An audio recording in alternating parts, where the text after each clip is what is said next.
incredible spell from 1-0 down to lead 3-1 at the interval. Later at a 92, just missed out on another century. Could have won 5-2. Ding got the snoop he needed in that 7th frame, but then Walekin very impressive, just resetting in the last frame and getting it won. But that won't have gone to his head because he knows this is another big match today against, as I say, someone who he's yet to beat. Good luck. Judd Trump in yet another quarter-final. Every tournament he's played in 2024, all 14 of them, he's reached at least this stage. Quite incredible.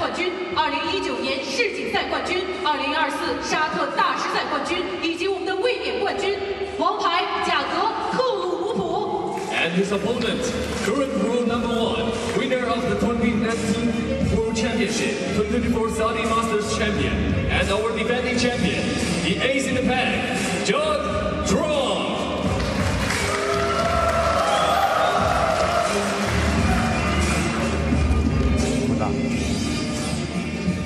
So can Chris Walekin end this run of defeats to Judd Trump? Just to reiterate, it's 13-0 to Trump on the head-to-head between them.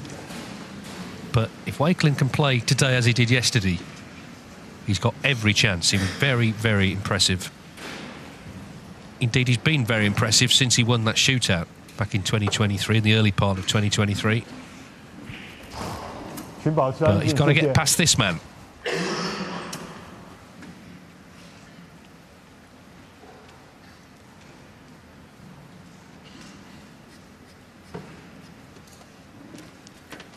So the night session on quarter-finals day here at the Wuhan Open. Zhao Guodong and Long Jihang already through.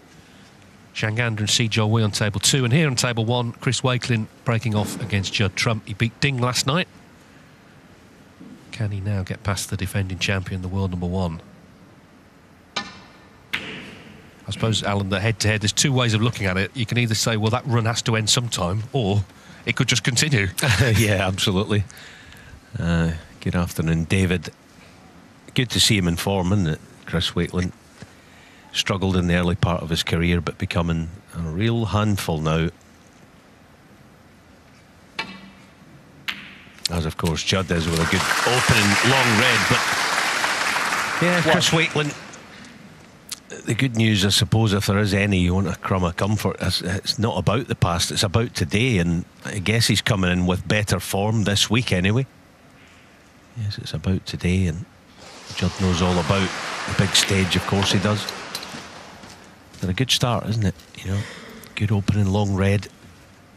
Get about his work early. 5.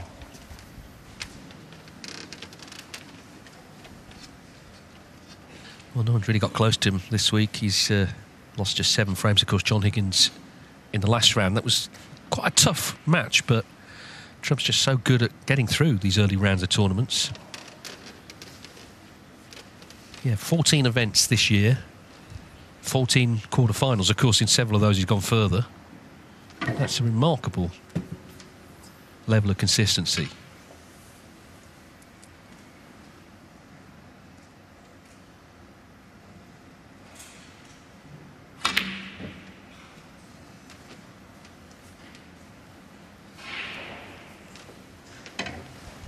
I know I've come out with a saying many times down the years, give me the guy that played well yesterday. Can Chris Walekin produce not what he did yesterday, but anything like it? Because anything like it, he's going to be a real handful for Judd. He's not going to play that well again. I think that's safe.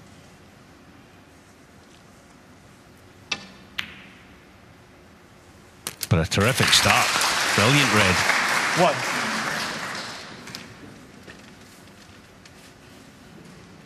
I think Chris Walekin is a very interesting player, actually, and very interesting to talk to. And he's quite calm. He won't be sort of congratulating himself too much for yesterday.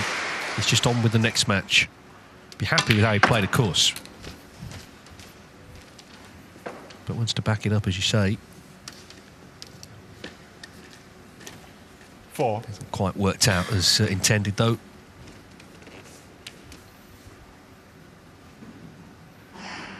It's not just how well he played. It's who it was against here in China. Ding obviously had a lot of support.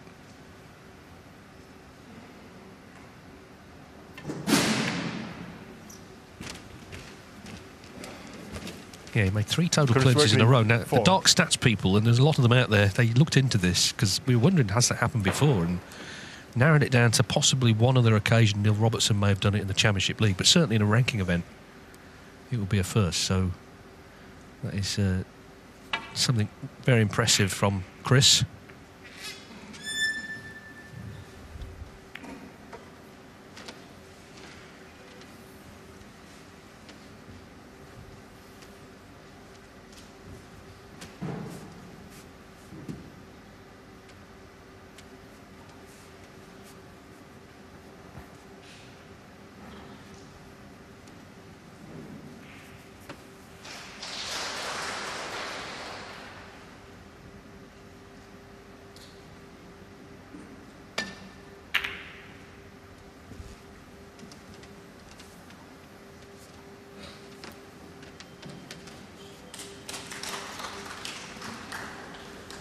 That's unlucky, wasn't it? It was a bit of kind of yes, no, and finally no.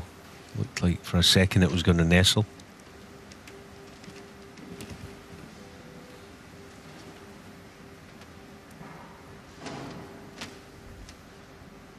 It's good to have that player view, isn't it, to see what they can see from that end.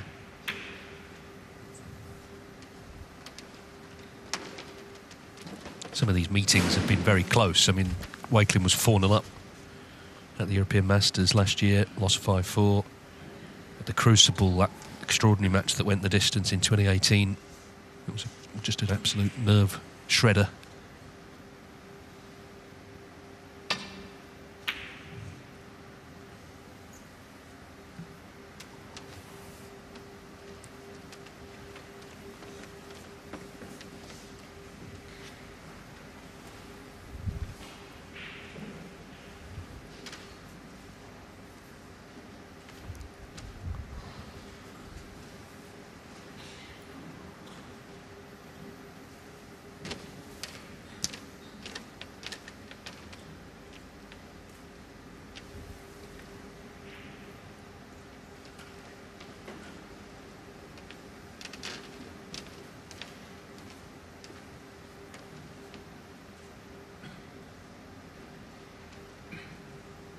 Yeah, you can see got him covered pretty comprehensively here.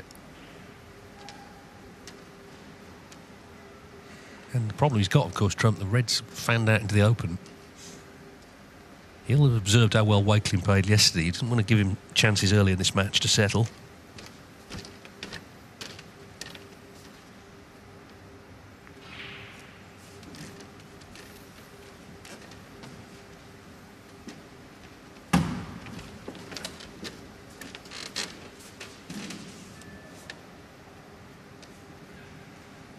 Yeah, not the worst leave.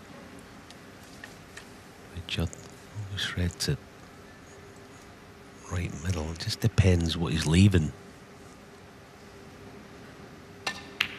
No, the answer's nothing. That is a terrific pot. I thought that was a feature of his play yesterday, actually, against Ding. That kind of shot to middle pockets. He missed very little, didn't he? He missed a silly black in the frame, the penultimate frame, but kind of forcing it. But shots like that to middle pockets, he was so good.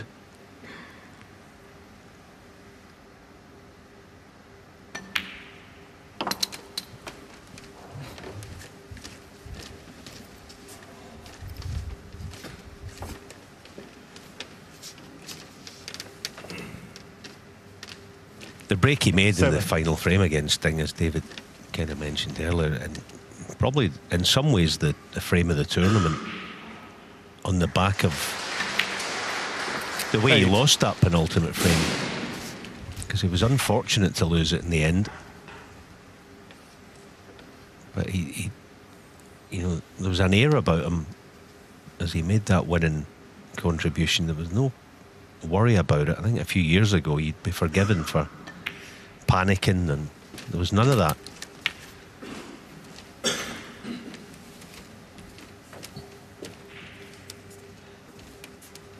14.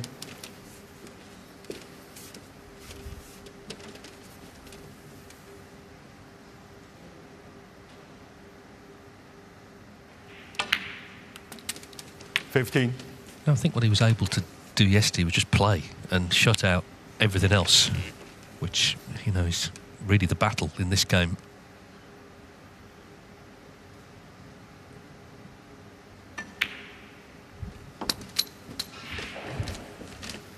He really did, in those 3 frames that he won with total clearances, look just completely at ease with what he was doing. 21. Not thinking about who he was playing, where he was playing, and what it all meant.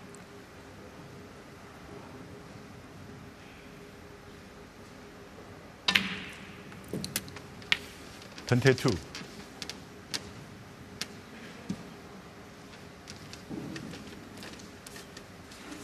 It's always a balance, isn't it? That sort of space between, on the one hand, it has to mean something to you, otherwise you just get sloppy. But if it means too much, you get anxious. So you have to find that space in between the two, and he was definitely in it yesterday.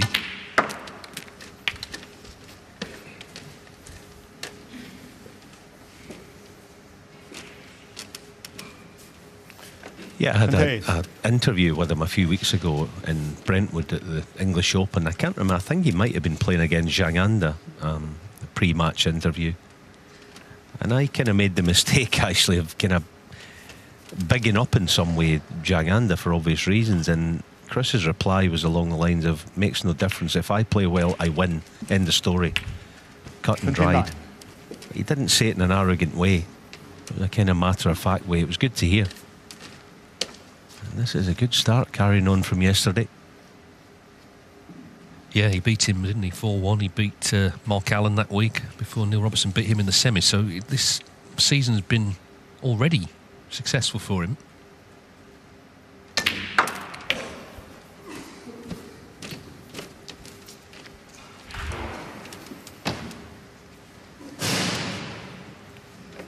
$35.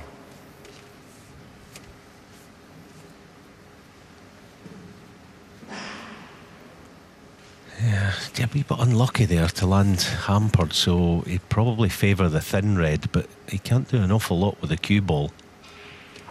It's going to take its own path if he plays the thin one. Yeah, this is a wee bit more hampered.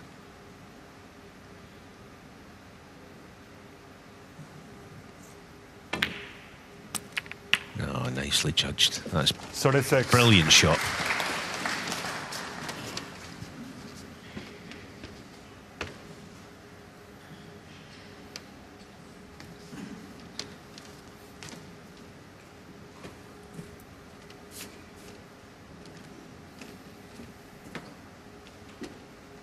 It's one of these, I wonder if he might play a kind of almost a dead weight stun, trying to finish touching ball on the black. Yeah, it's a good choice, that, because you're bound to be on one of the two, and that's absolutely perfect. 42. If the cue ball finds this little gap for black in the same pocket, it should be 1-0.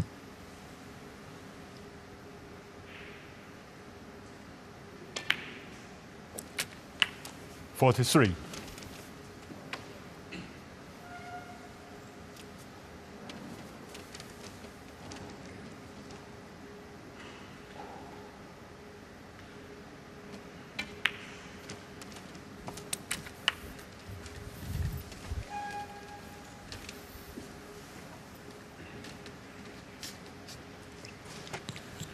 Well, he played a good shot, didn't he, to get in behind the green, get Trump in trouble. It looked like Trump had escaped pretty well, but left that half chance to the middle. Trump, though, earlier on, he missed that red with the rest.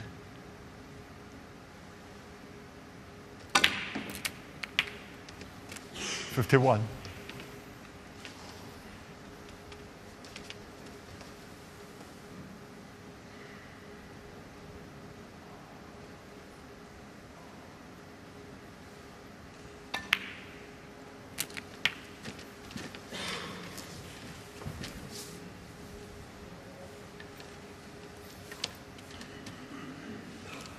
58. So 2 more pots and it should be 1-0 to Walekin, and this is very much a flashback to yesterday. This is how good he was 59. looking against Ding.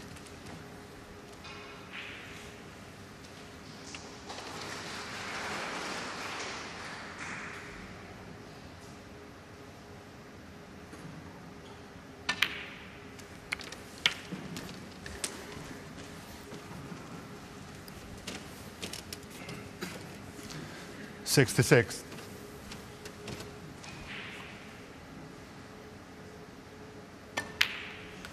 67.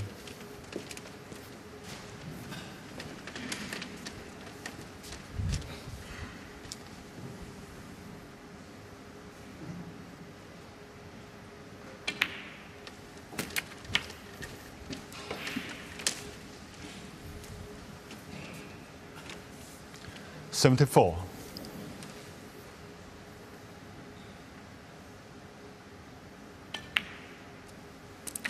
We have flagged up earlier this week about the size of the pockets. They're probably on the generous side if you're going on average. But it just shows you, you're dealing with fractions. The players, the level that they're capable of playing at these days, if the pockets are remotely 82. not even generous, just just wider than average, they exploit it to the full. We've seen it all week long. We saw it earlier on with Xiao Guodong. We're seeing it again here. Even that red there, just evidence of it.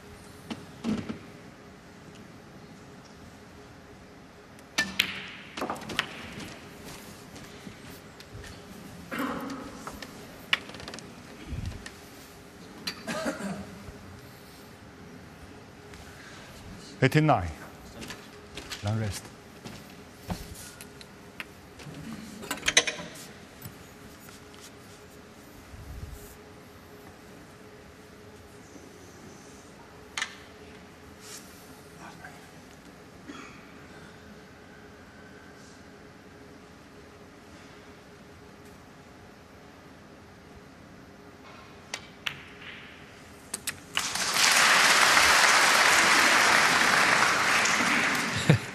Well, it's almost like just a continuation, really, from his performance against Ding. I say, though, Trump had that chance earlier. He did miss a red with the rest.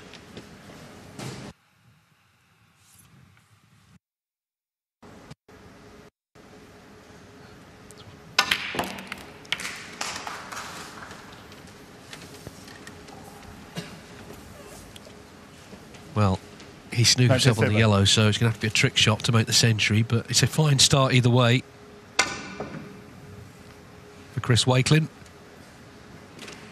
Foul. 97. 97. To lay down a marker here. He's never beaten Judd Trump, remember, in 13 previous meetings. Will this be the day where that changes? Well, if he carries on like this, there's every chance.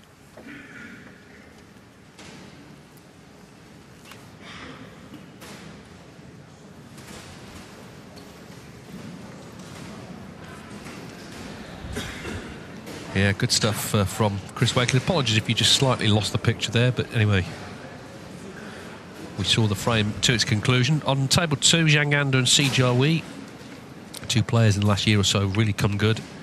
Still in the first frame, 7 points in it. Si at the table.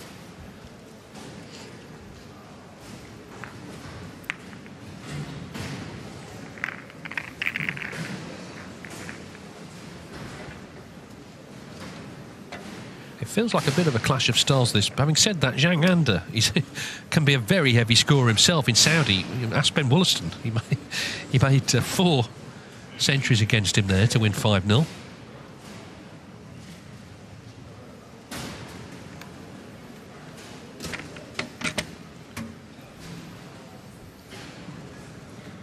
Yeah, and Zhang Anda came through. Incredible finish to his match yesterday against Mark Joyce, didn't he? Respotted black in the decider. At least I think it was. I was watching it in live scoring.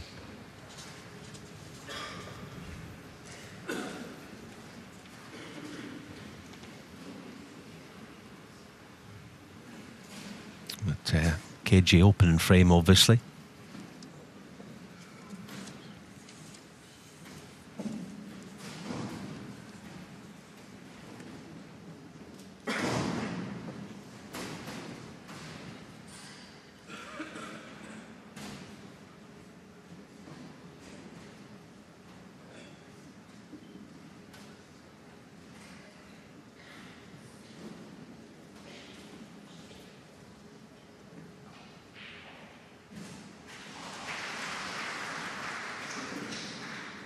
So this this match will continue, of course, on Discovery Plus for you.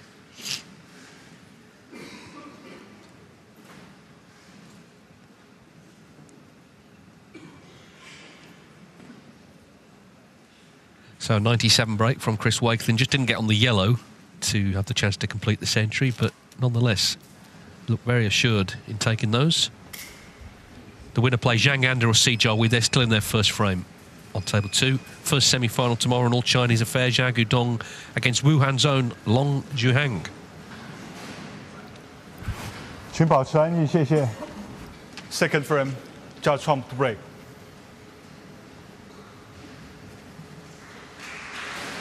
Well, Trump had the early chance, but then he found himself snookered on all the reds. Seemed to have played a pretty good escape, but there was a red on, and Walekin did the rest.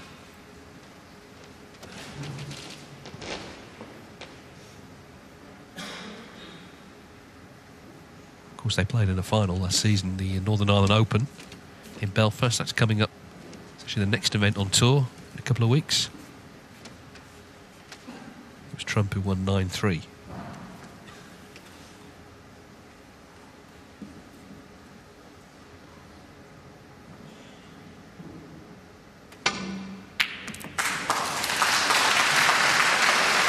One.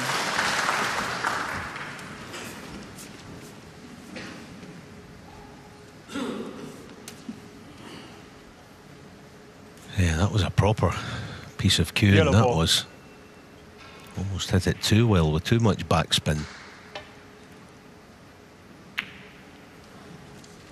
Chris Walekin.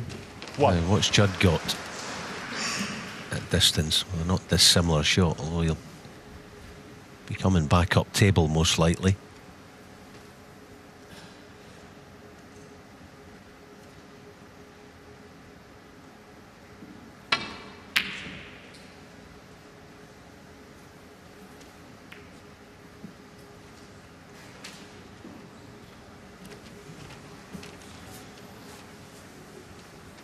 Well, it could have finished anywhere, but equally it could have finished in the pocket, and it didn't really threaten.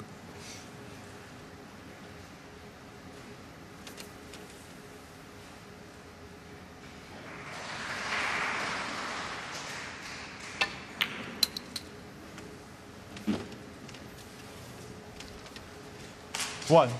Even in this early running, it's pretty plain to see that Chris Walekin is definitely in better form than what Judd is.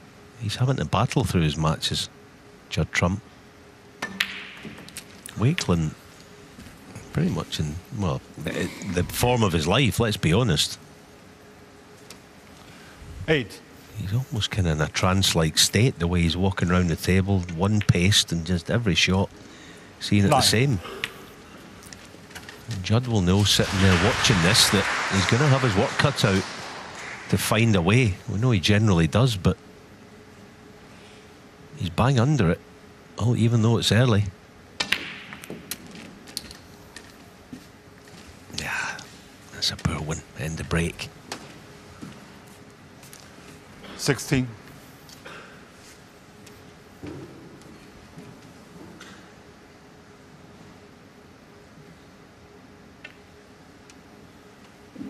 Chris Walekin. 16.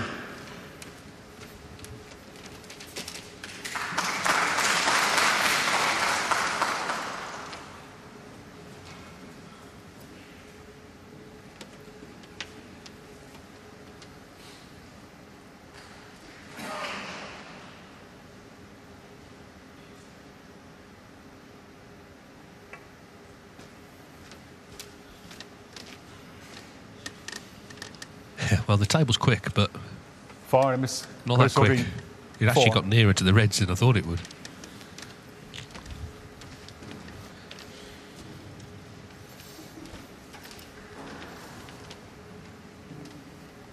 I do know what you mean, David. It's one of those, isn't it? It's the classic shot that shows you how quick this table is. I mean, if that was down the club, it wouldn't have got past the blue spot, I don't think. Yeah, conditions have been beautiful, actually, on this main table. There's the little technology they have here. You've got to get the ball in the circle, it'll start flashing to tell you it's in the right spot.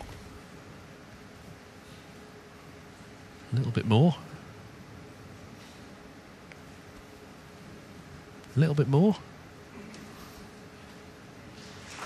Yeah, it is good. Now, I don't know the exact system, but I'm guessing by that the referee doesn't have a monitor that he can actually see. If he has a monitor that he can see from where he's standing, then he'll do it even quicker. You know, not have someone tell him a bit more, and a bit more. 4. Chris Walekin, 6. It is a good system. Yeah, well, they'll be using it again because he's caught the pink this time. 对，赢了。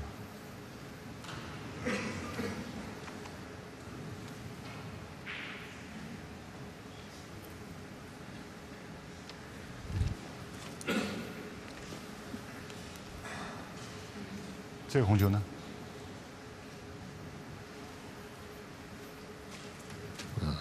Yeah, these are the ones where, I mean, really, the referee should have just looked at it before. You know, it makes no material difference. None whatsoever.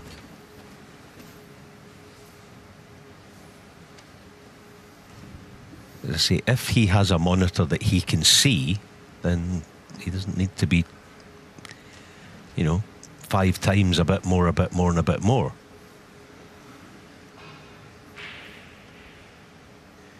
There you go, you see it starts to flash, it means it's in the right spot. It seemed okay, actually, but anyway, we go again, third time. The speed was better that time, it just the direction was slightly off.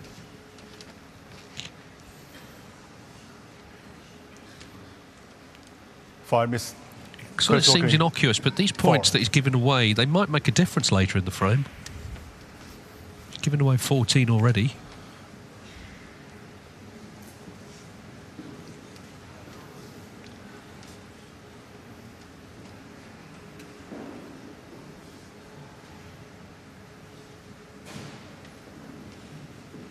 Okay.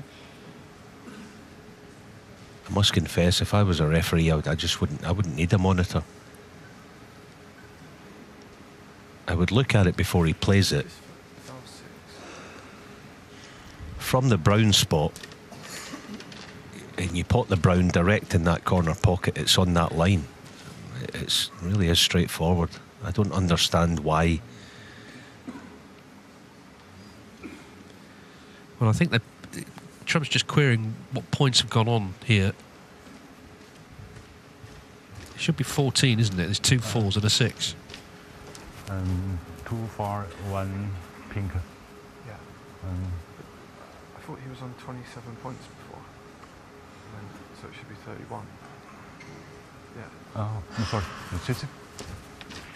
Well, it seems what Trump's saying, yeah, it seems they may have given Walekin a 6-point penalty rather than a 4-point one last time anyway. Here we go, attempt number 4.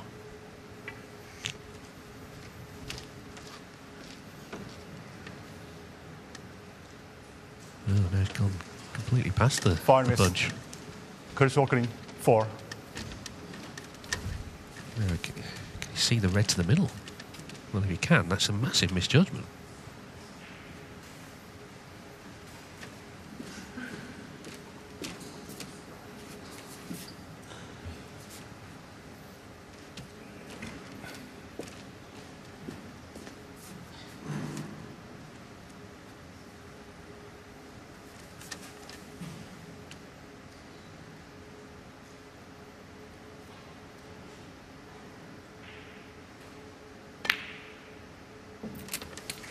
One.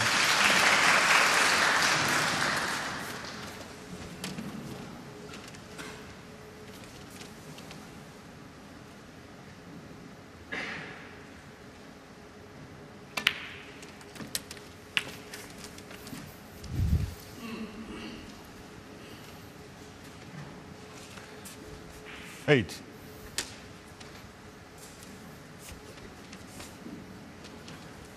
Got to be totally concentrated on this, the pot. Don't get drawn to the cannon. Yeah, well done. 9. Could never be absolutely sure where his cue ball's going to go. He took on a brown, didn't he, yesterday? early on, almost his first shot against Ding from that same baulk cushion, not touching it but very close to it, and he took it on. So and we know he's going to take this on.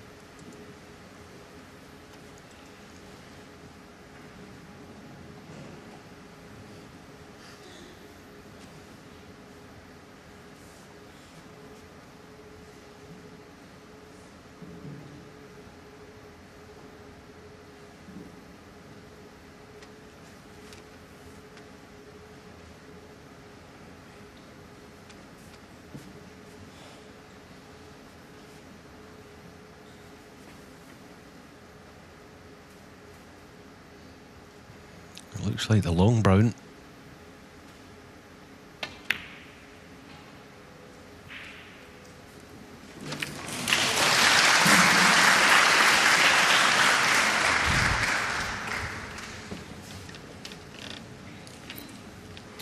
Thirteen.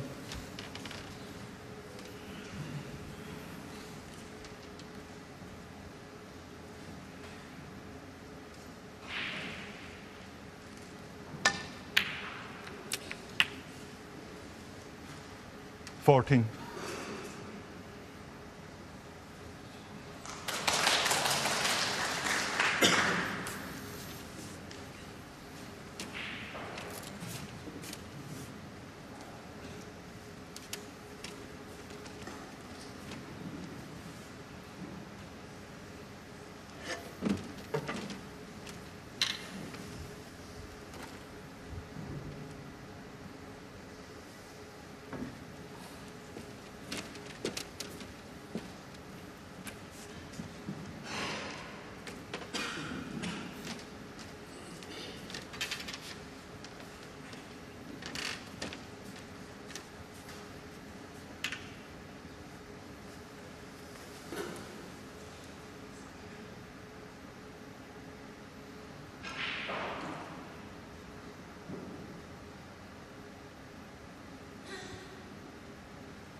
$17.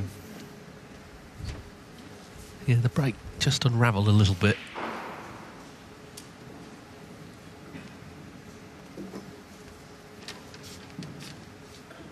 But in general, again, Walekin looking very assured here today. You know, let's be honest, he's had some scarring defeats to Trump. It's easy to say just play the balls, not the man. It's not so easy to do necessarily.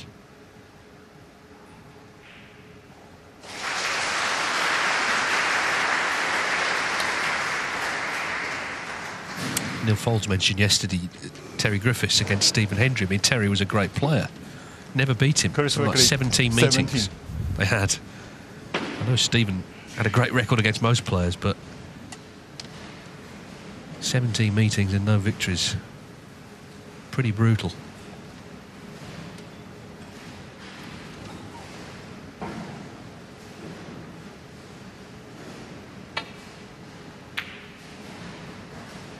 See, Joel Weir's just stolen the first frame on the black against Zhang Anda, who looked good at one stage to win it.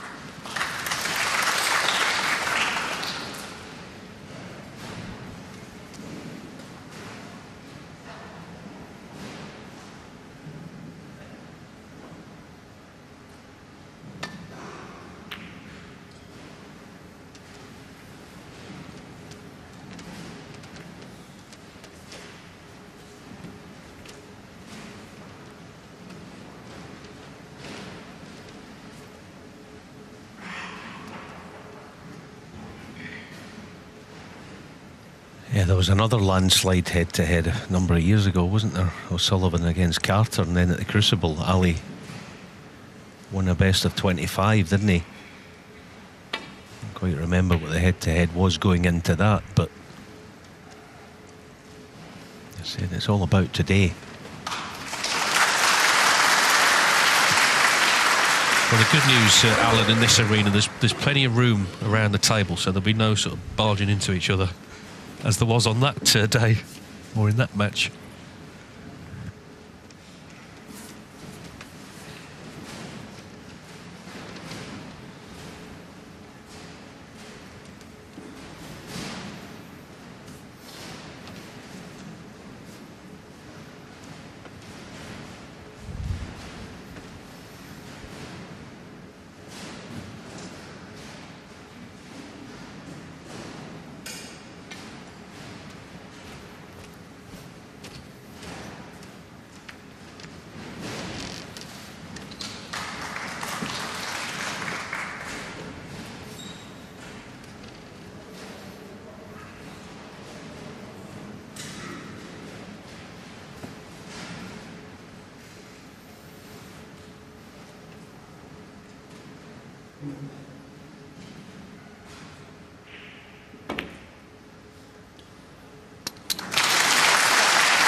Yeah, terrific pot, but as yet he's not able to get a grip on a frame or even a passage of play yet, Judd.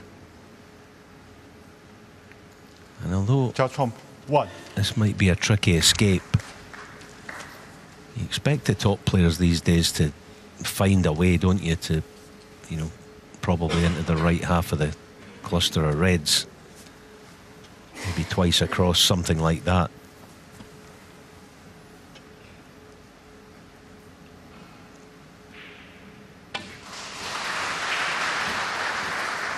When the tables are playing this nicely, those kind of shots are actually quite easy because they're predictable, the cushions anyway.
Well, he's really keeping Judd Trump on the back foot here.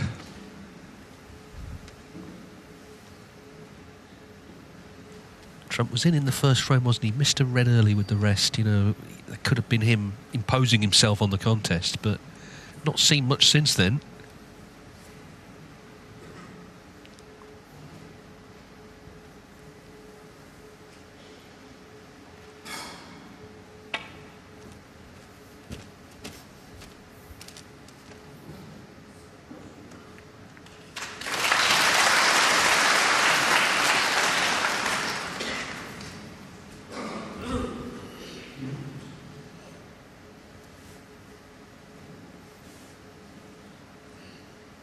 Looks like he's interested in this red that's on. If this goes in, should be a frame winner. Great shot. Yeah, at the moment, the defending champion is getting the runaround.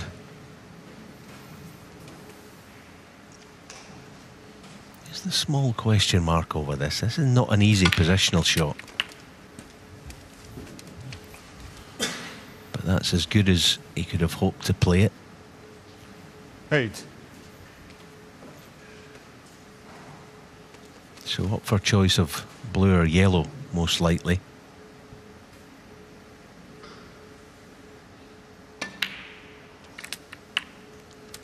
Nine.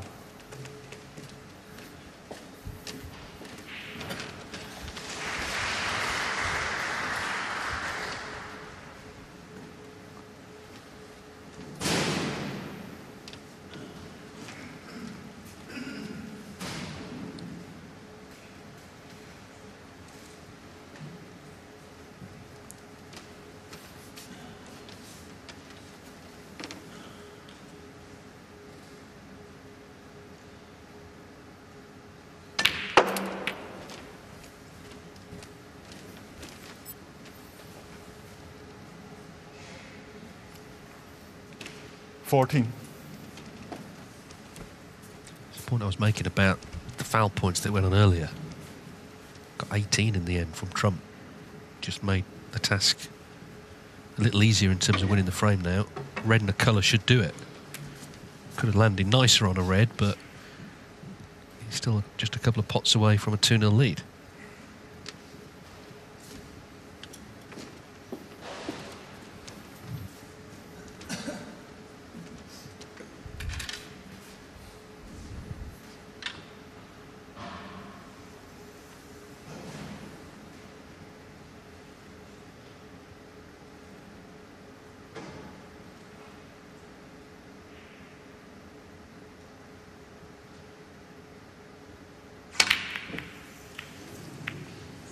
is that the chance that Judd's been looking for or waiting for? Chris Walekin, 14. First bad mistake coming from Chris Walekin.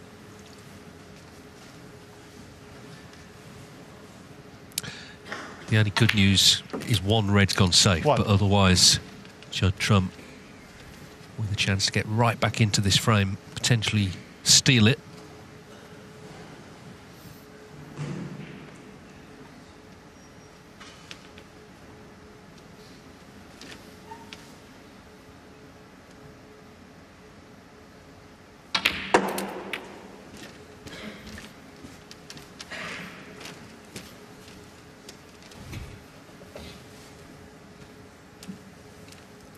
Seven.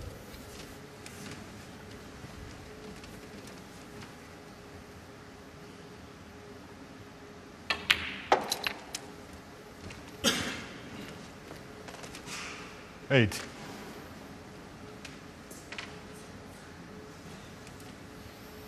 He's been not fortunate, but fortunate to land with such a nice angle on the blue. He's always going to be in something, but this will do nicely. I mean, the red that's 2 away from this corner pocket that'll be the one that'll, I would think, help him. If he can get rid of the one nearest that corner, then that's the one that's easy to get on to shift the difficult 13. red. I know that's looking a wee bit far forward, but that'll be in his mind.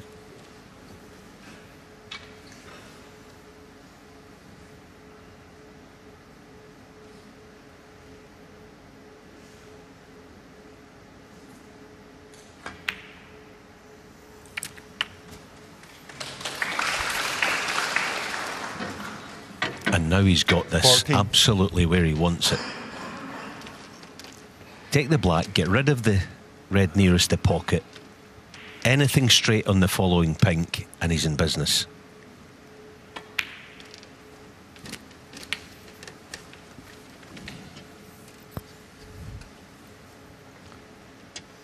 $21. This is the key shot.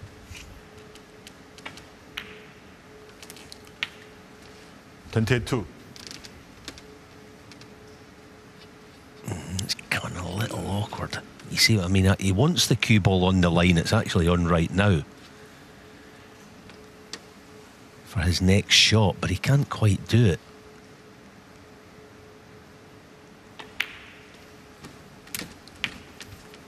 But he feels he can get deep enough and just hang the pace off this shot here to flick the red into the open. Hang the pace off and just try and nip the cue ball, get a piece of that red. No, he can't do it. 29.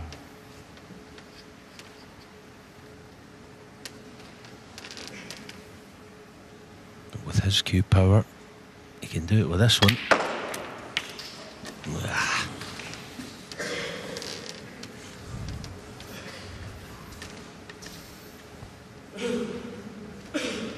$35.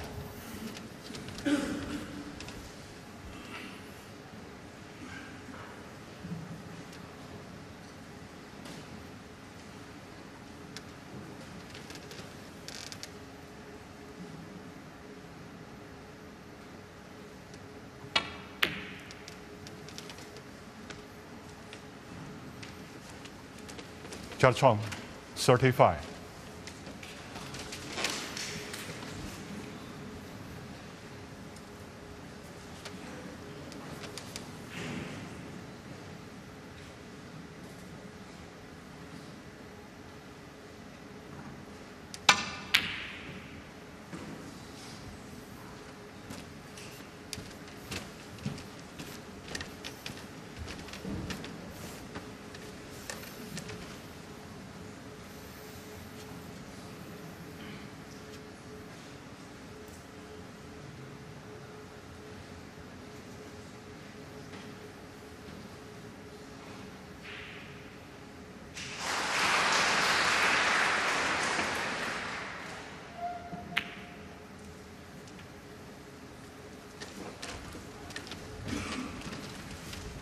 It's only frame 2, but it feels like big passage of play. This Walekin was at 2 balls away from securing a 2-0 lead, having started so impressively with that 97 in frame 1. So it would be a blow for him to not win this frame now.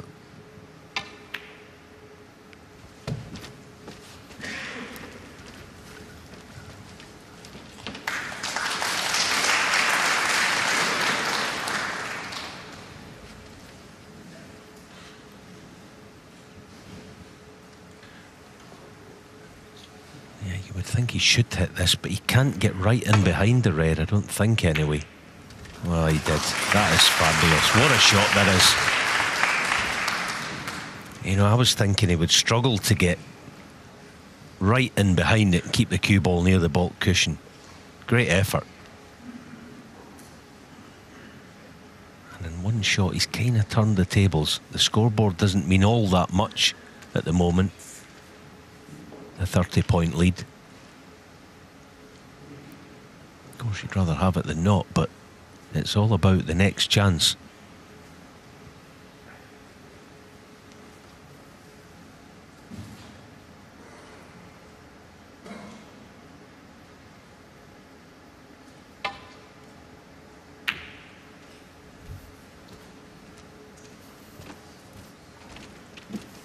And here is the chance.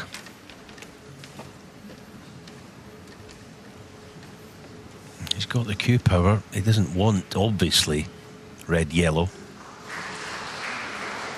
for the tie, so he's going to have to get the cue ball working. I know he's the man for the job, but it's got to screw back at least, I would say, 3 feet for blue and possibly green.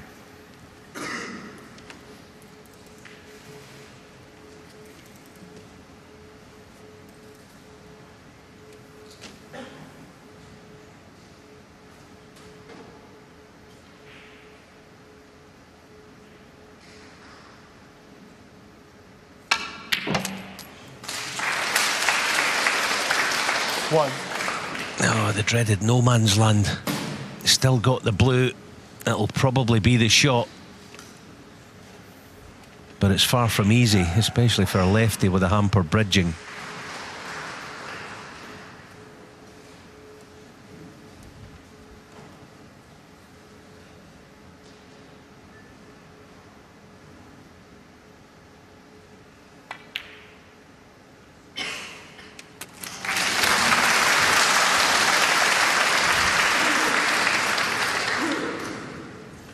Six.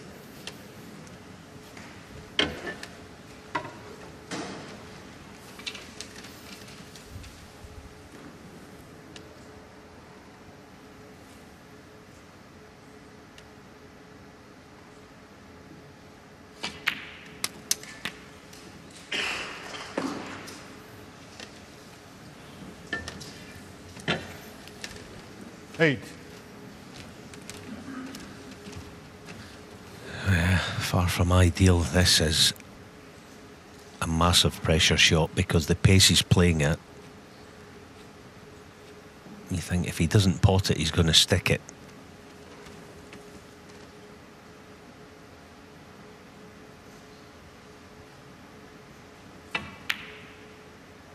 Yeah, that's why he injected a wee bit of pace, and it looks like, well, certainly a chance. It's not an easy green, this.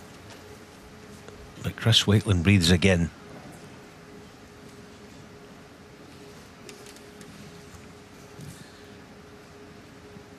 Just needs to put everything into the pot here.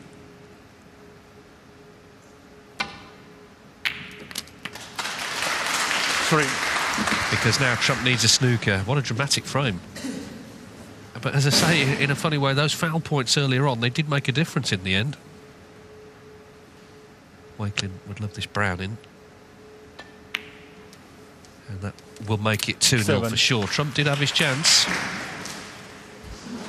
But Chris Walekin has started strongly here, as he did yesterday against Ding. 12.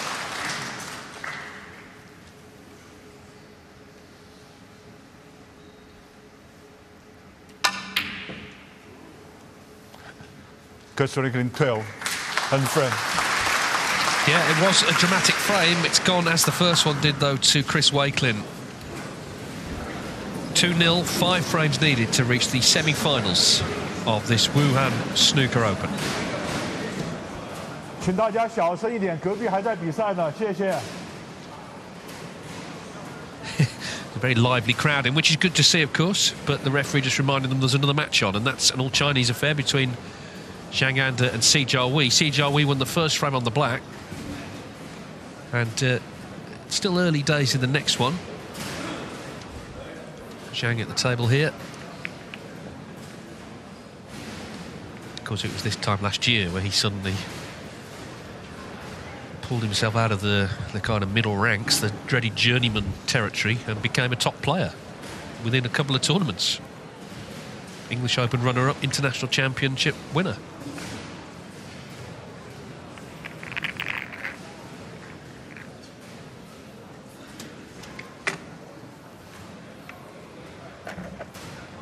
Yeah, just before we joined this, Si Jiawei missed not a routine red, but one that he should have got to give Zhang this chance. A phlegmatic little character, isn't he? He doesn't show much emotion, great temperament, technique, everything really. And when he gets on a roll, he's very difficult to stop. It's a tough call, that table 2 today.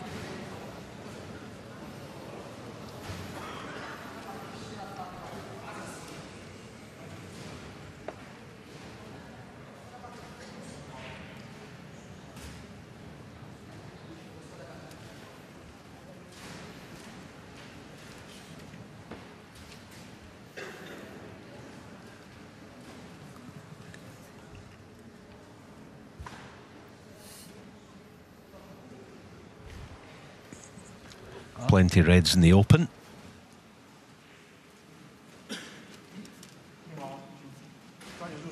So you would expect that every chance of Zhang evening things up over there on table 2.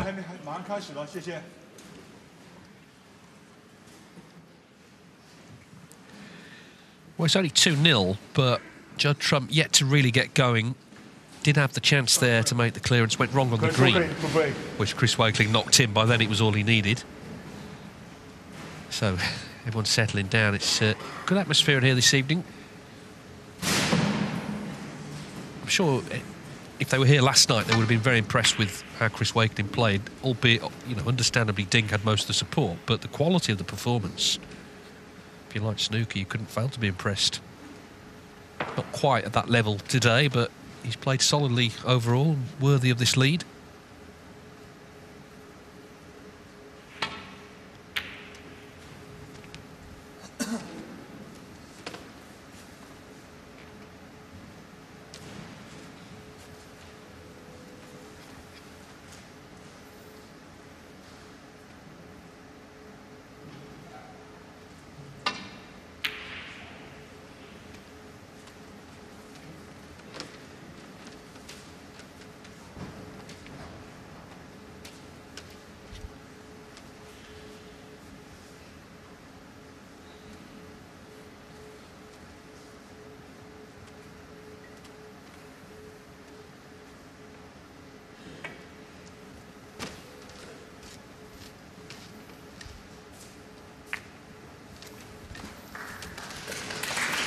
Looking at the rankings machinations, if Walekin were to win this match, he would actually go up 2 places provisionally to 19.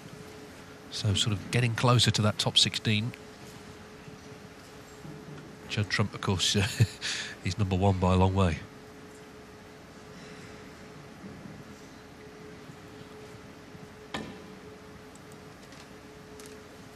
On the 1-year list, if Walekin won the match, he'd be at number 11. And of course, the Players' Series World Grand Prix, top 32 players, top 16 Tour Championship, top 12 later in the season. If you can get into those 3 events, then that's a massive opportunity to improve your ranking, improve your bank balance as well.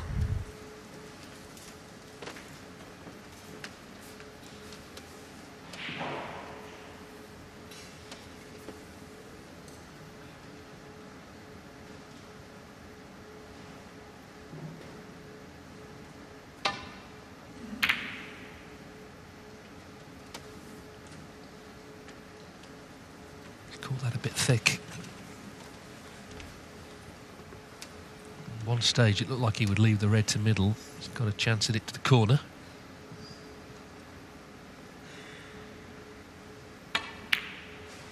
No, not close really. So Trump, that was a chance to get going, but it's not quite happening yet for him. No, he's really struggling. Chris Wakelin in every department looks the better player. Certainly frame one we know about with the 90-odd break, and yeah, it's just too many mistakes coming from Judd at the moment. And although I wouldn't go as far as to say making Chris's job easy, it's a comfortable 2-0 lead and certainly bossing it.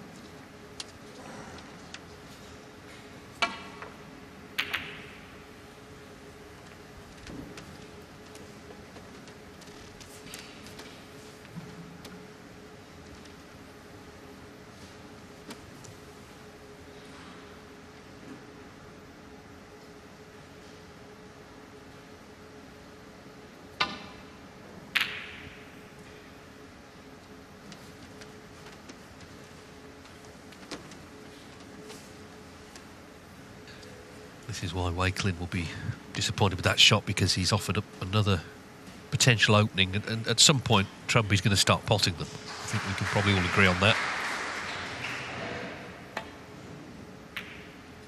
But not yet.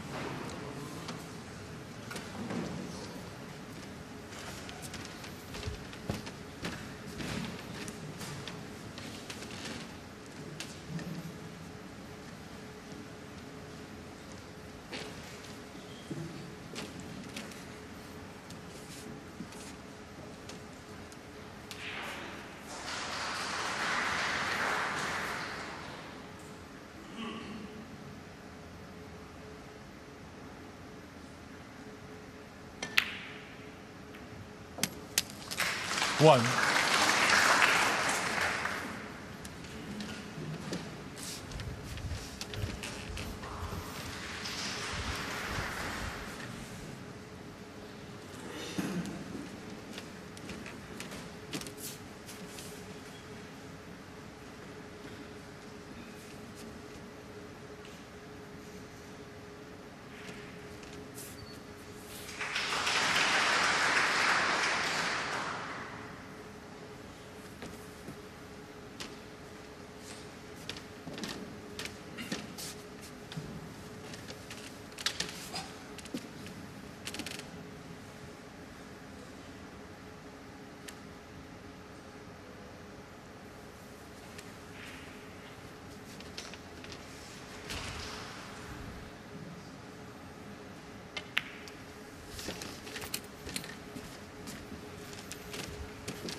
Six. Yeah, just settling for this speculative plant.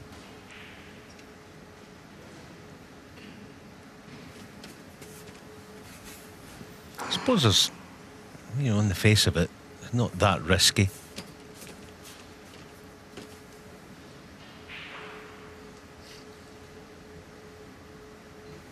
It's kind of one of those percentage plays with obviously black up table. It'd be nice to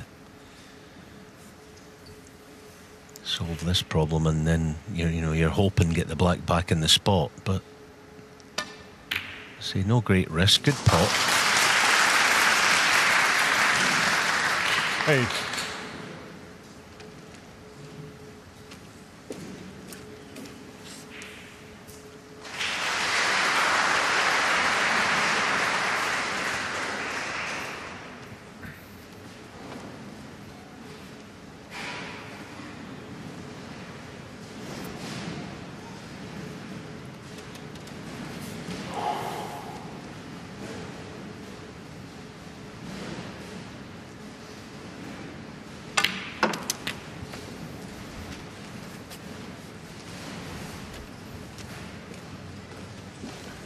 Nine.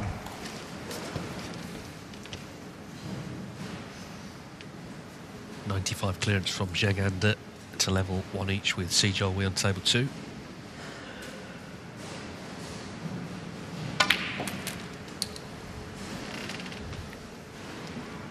Ten.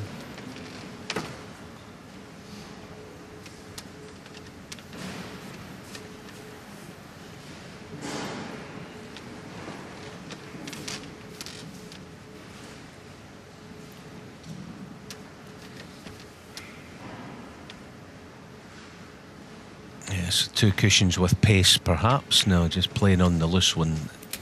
It's a difficult table at the moment, isn't it? You know, got to keep playing sort of 15. power shots to get back up for the blue.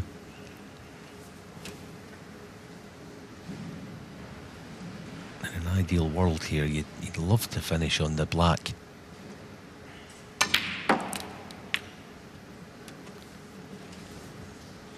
$16. But he's doing well to keep this going.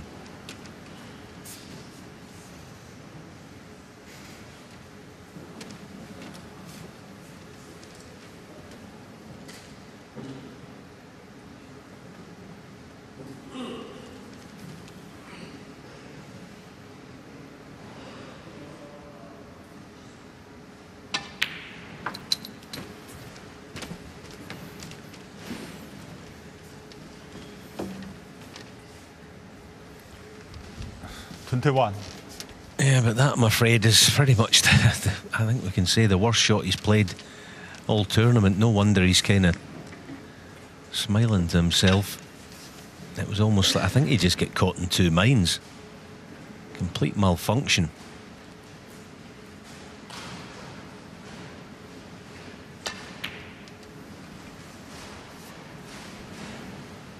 But like most times when he leaves the table, you know, all right. Chris Walekin, Could 21. have left a shot to nothing there, but you know, it's slim pickings for Trump.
Walekin will be aware, because he follows the game closely, that these days Trump is never beaten until he's beaten. We saw in Saudi he was playing not at all well early on in the first round against Wee. He is a 4-0 down, looked down and out, frankly, turned it round, won the match, won the tournament. Which is why he will be determined not to leave him an easy starter, which I think right now is what Trump needs.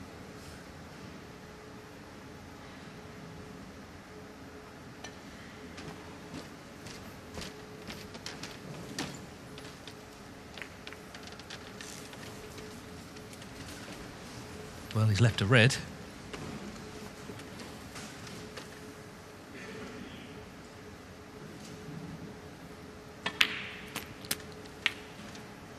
So let's see 1. how far Trump gets here. Again, the black being down the table doesn't help right now.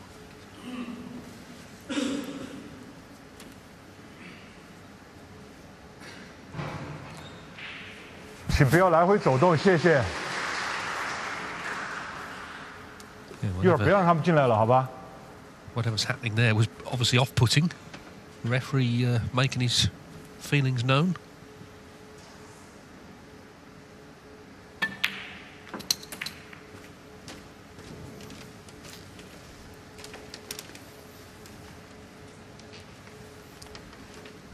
Six.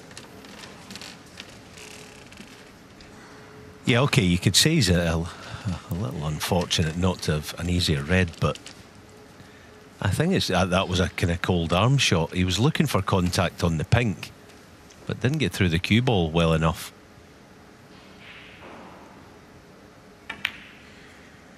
But that's a terrific recovery. At the moment, he's just kind of playing off from memory almost, because he's got no quality table time. Yeah, I don't know if you want to take the black just yet. He might have to, but it's going to be tied up.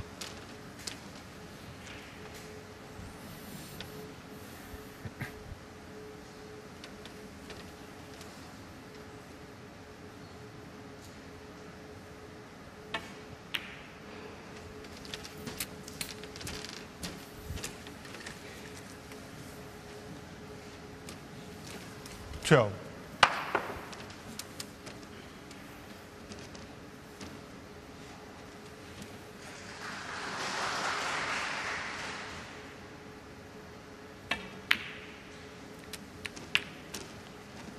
Sorting.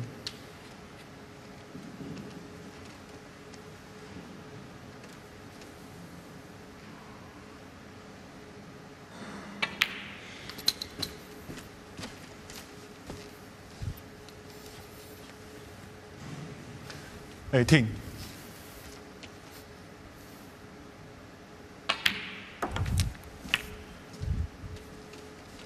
$19. Still not getting through the ball properly. A little short of pace.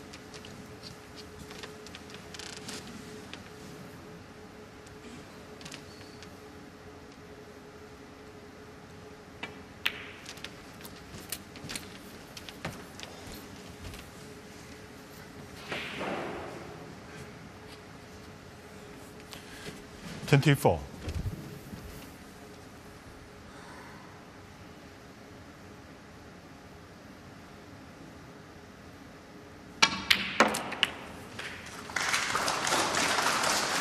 $25.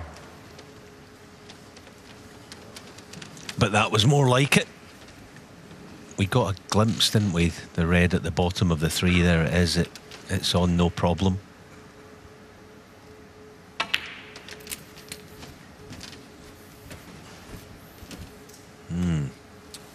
But that's far from the best angle on it. And with him not quite being in stroke yet, he'll do well even for him to get the cue ball back up table. Oh, that's a proper shot.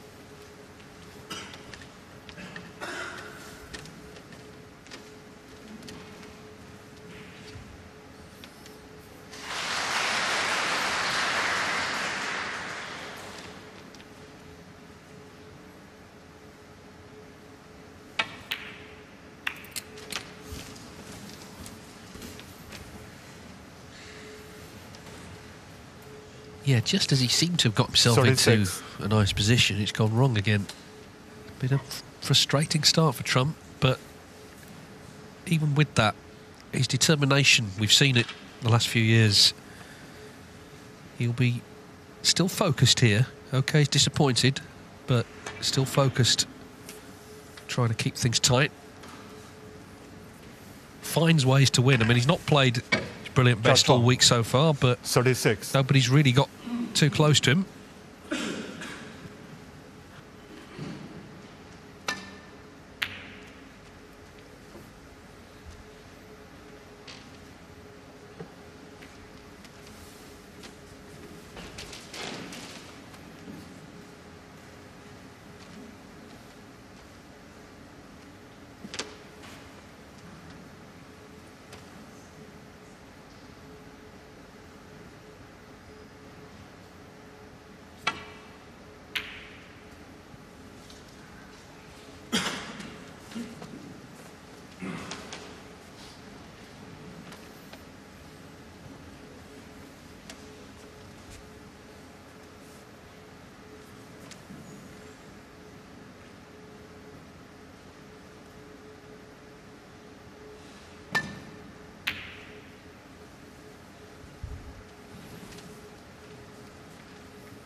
half chance for Chris, but it just depends how confident he is. Does he play it to keep the cue ball shy of the baulk line on the way back up table? This thin cut to middle. Might play for the black in the same pocket, actually. Well, he did. 1. But that is not terrible. Not the worst result, but he clearly did, didn't he? Percentage play, played for the black to that same right middle. Not ideal on the blue. A little betwixt and between, but blue to corner should be okay.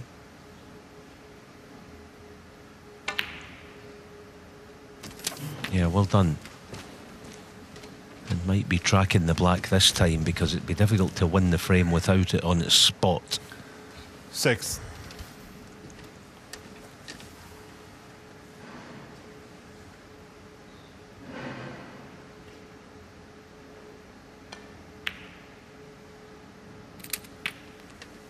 Seven.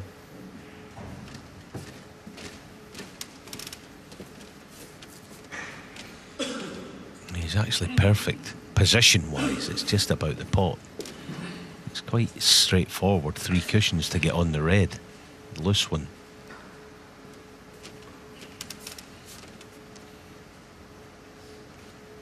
Yeah, but a risk he's not prepared to take. The yellow obviously is a certainty.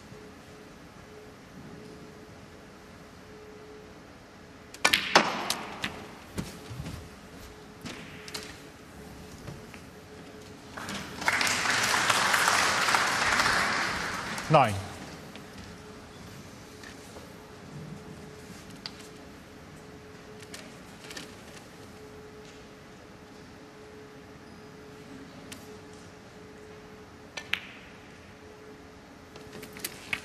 Ten.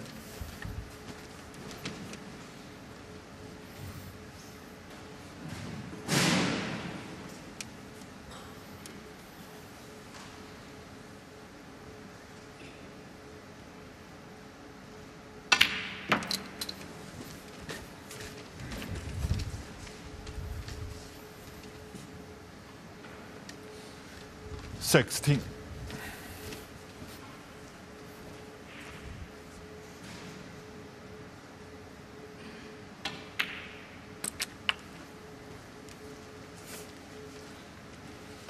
Seventeen. Yeah, I think he looks poker straight on the pink, so he's not going to be even playing on the red, if that's the case. Yeah, there you have it. I mean, he has a tiny angle. He could try and squeeze it a little, but again, as I said earlier, with a black not in its spot, he was always going to struggle to win the frame in one hit.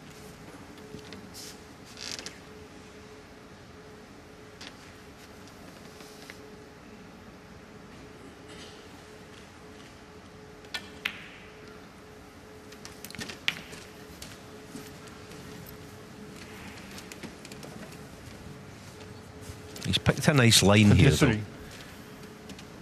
Try to send the red up table to the right side of the brown, or just near the brown. Yeah, he's hoping just above the middle pocket with the red. And he has plenty of cover. He's got to be careful he doesn't catch the bump of the middle pocket.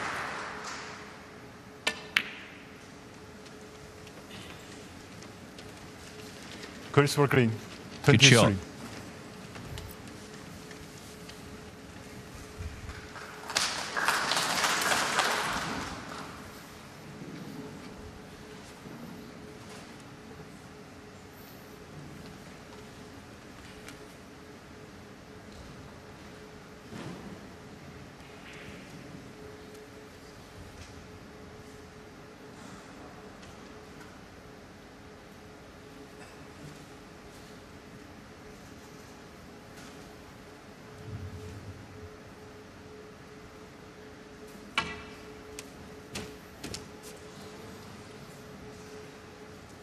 For Elmis.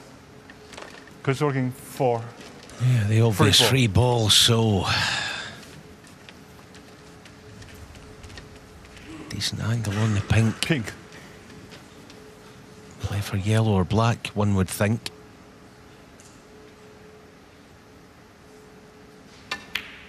Oh, it's a bad miss. Yeah, that's a bad one. That gives Judd the initiative from nowhere.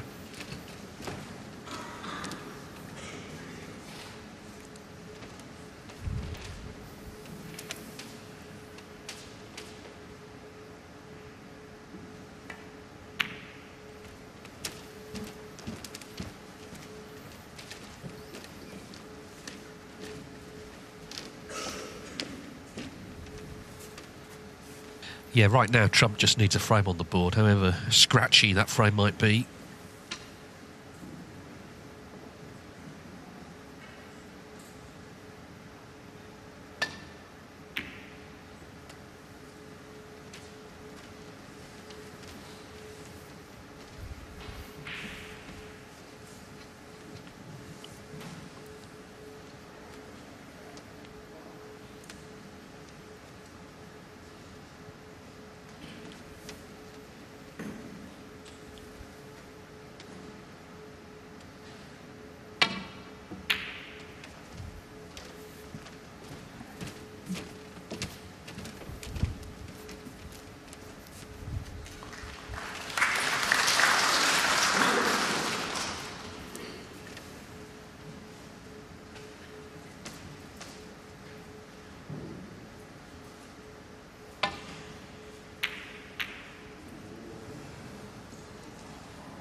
And this is a scratchy frame, isn't it?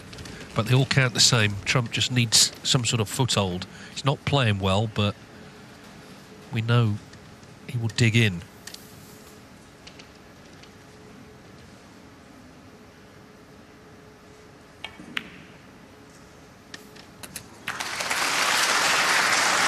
One.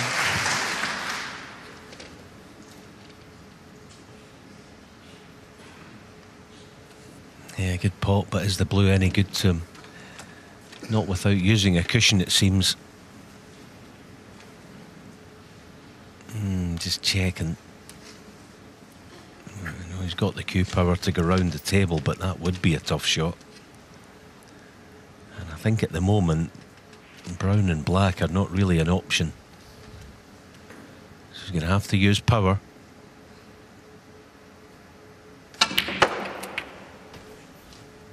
Too heavy. I suppose that was the better end of being short with it. 6.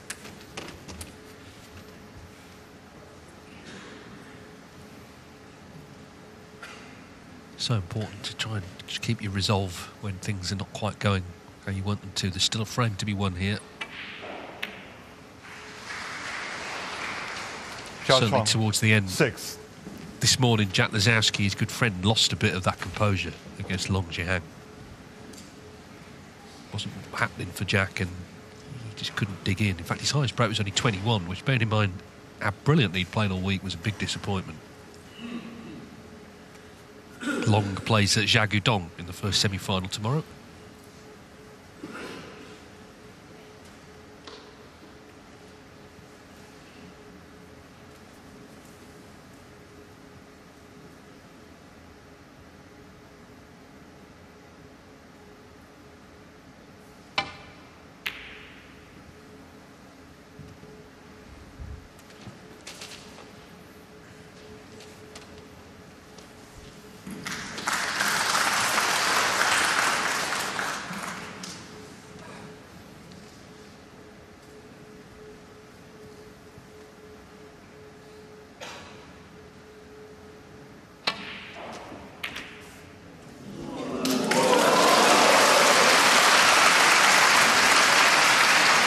Well, all gifts gratefully received. I mean, he nearly went in off, actually, but the yellow's gone in.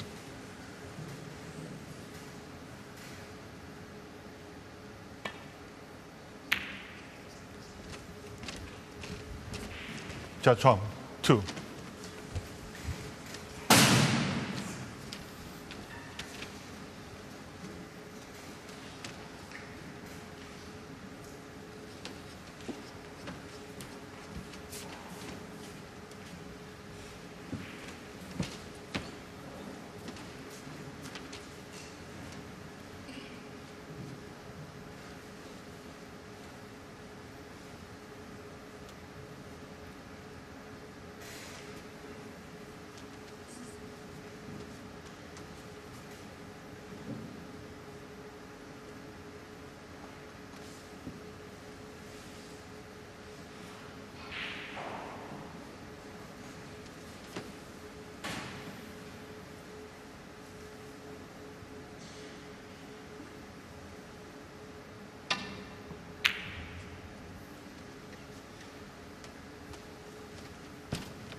Yeah, now what can Chris do with the cue ball? You never know because the players are so skilled, but I don't think on this cloth it's so slick as David said before. He's going to be holding this slowly for Brown. He could go with deep drag. It is risky. You know, on your own table at home you'd maybe play it. Looks like he is. Deep drag to hold the cue ball. Got to get the pot. Nope, that's the risk. The other thing, you're playing it with a flicker left-hand side. And I know there's not a lot of nap on these cloths anymore, but left-hand side on that line, it turns from left to right in old money. And I think that's what happened there. So Judd, he simply has to win the frame from here. I know it's not a big ask, but you just never know the way he's feeling. It shouldn't be a problem. I mean, it's an easy put away. But he's pretty much hasn't even been in the match yet, so 2-1 behind this wouldn't be bad. 7. Yeah, exactly. And for Walekin, he'd be thinking, well, Judd's not going to play this badly all day.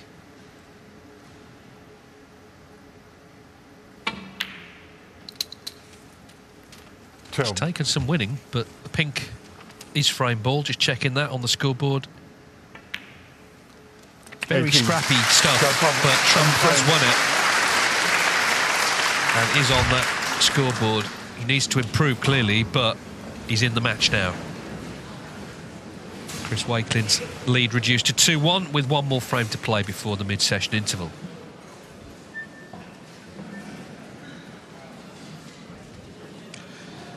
Now on table 2, Zhang Ganda made a 95 break in frame 2, having lost the first on the black to Si Jiawei. And Zhang is in front in the next, as you can see, by 51. There's 59 on, so he's not over the line yet here. The winner of this will play Trump or Walekin in the semi-finals. That'll be the second one tomorrow night.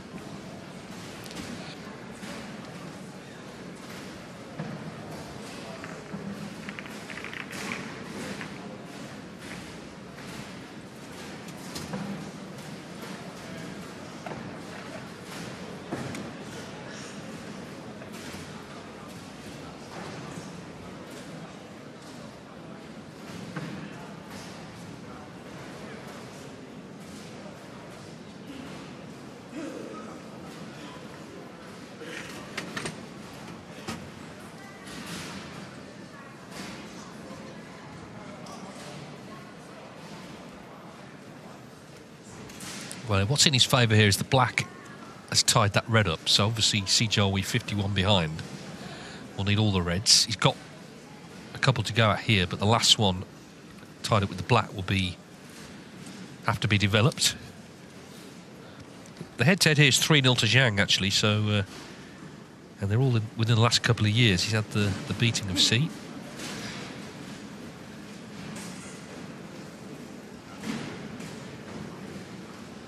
Discovery Plus, of course, has this match live in its entirety.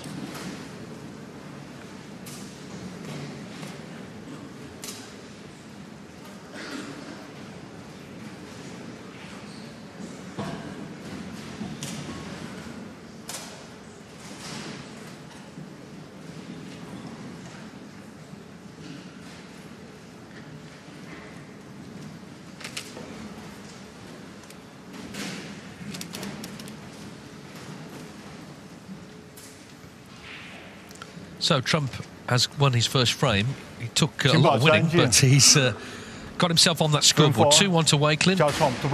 Chris Wakeling started really well in this match, but there's been a few mistakes since then.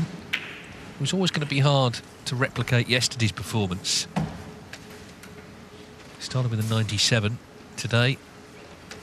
He's played the better of the two, but let's see if that continues. Now Trump's got a frame. Can he start to motor? As Walekin already ironed up this long red.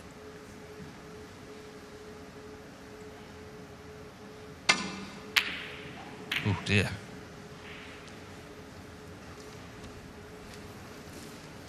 So just a sort of sign With a bit of a shift in the balance of power.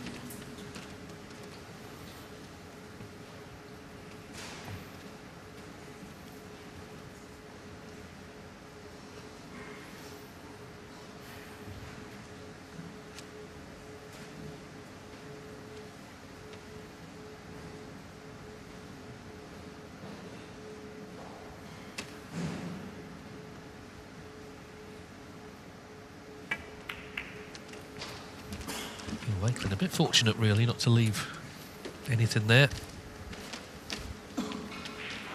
But Trump would have been pleased to see him miss the red by the distance he did.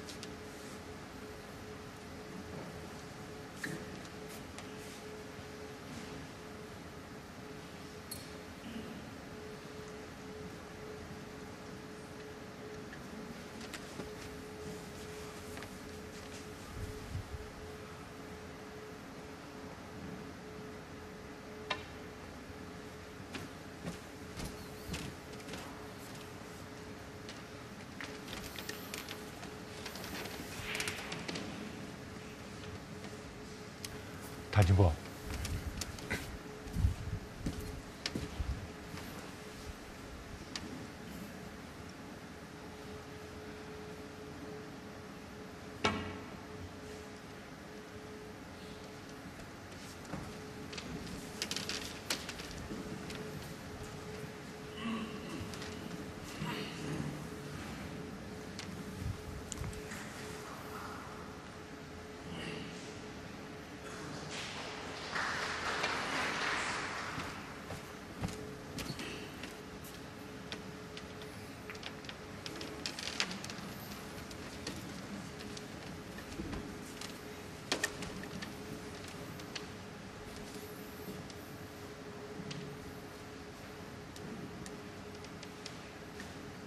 Well, okay, well, it looks a little bit trapped in there, doesn't it, now?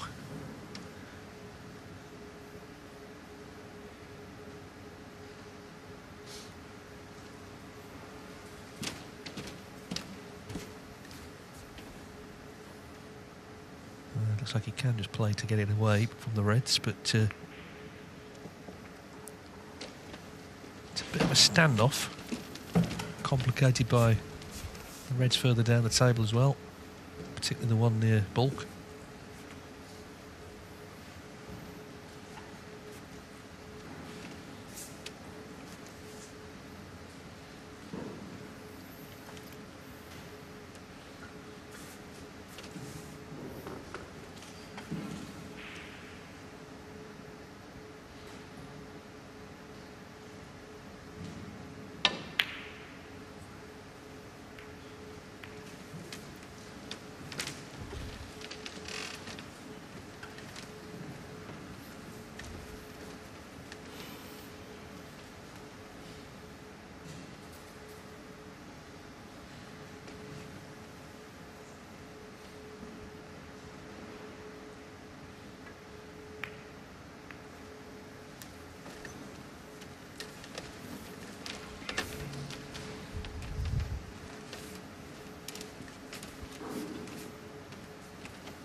You can never predict how these frames are going to turn out, but it's clear. I mean, Judd could get the cue ball back to this cushion that he's on, but like most players, he doesn't like a frame where the Reds get scattered up table.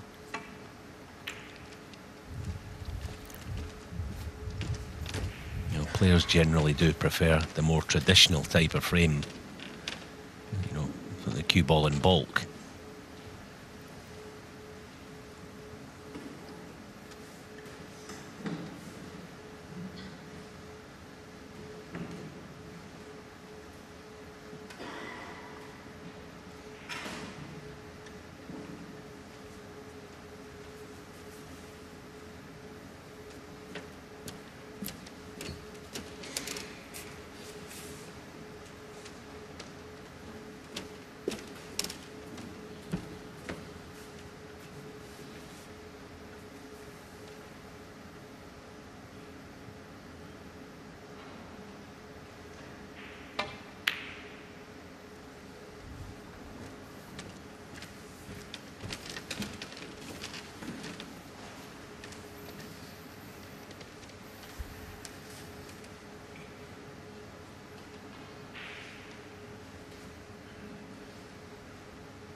both players almost cancelling one another out. At the moment, you know, it's not easy to play a telling safety shot. It's kind of containment from both players.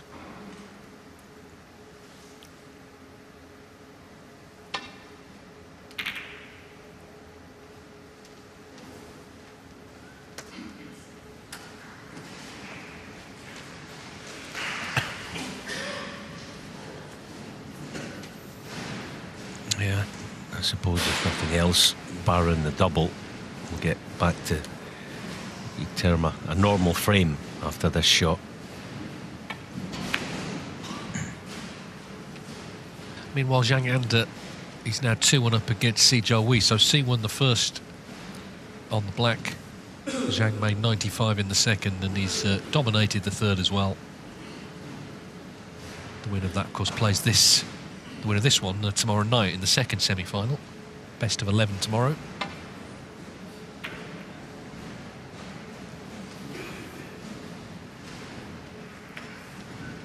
Be interesting to see if the high break is beaten. At the moment, it's 139, and there's 6 players tied for it. So that pie is going to be, at the moment, sliced 6 ways, the 5,000.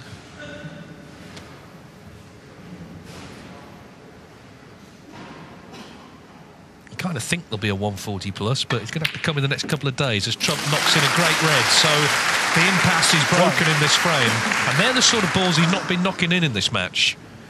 But finally one goes in. Maybe this will be the start now of the Judd Trump that we know and love.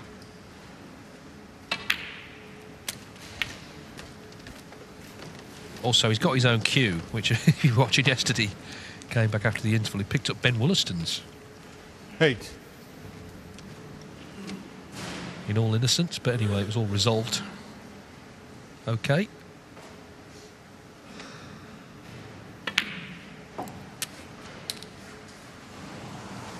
Nine.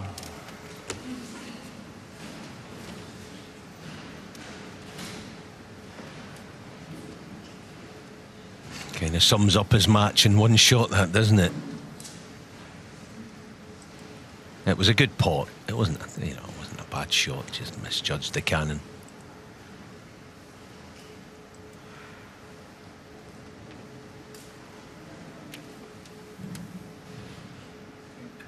Pink ball.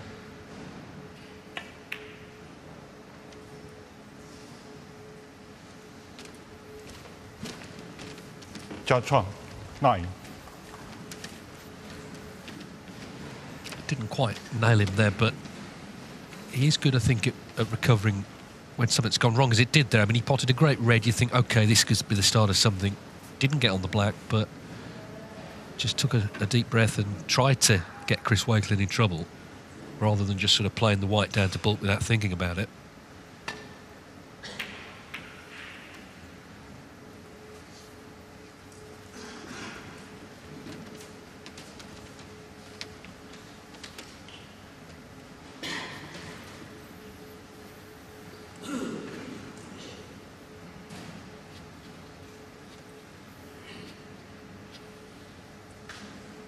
This is a horrible shot, regardless of which way he plays it. Either slow for the black or pace to get out of there. Such a tough cueing shot.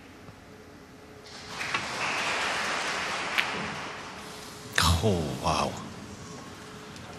Well, you won't get closer without potting it. Have a look at this.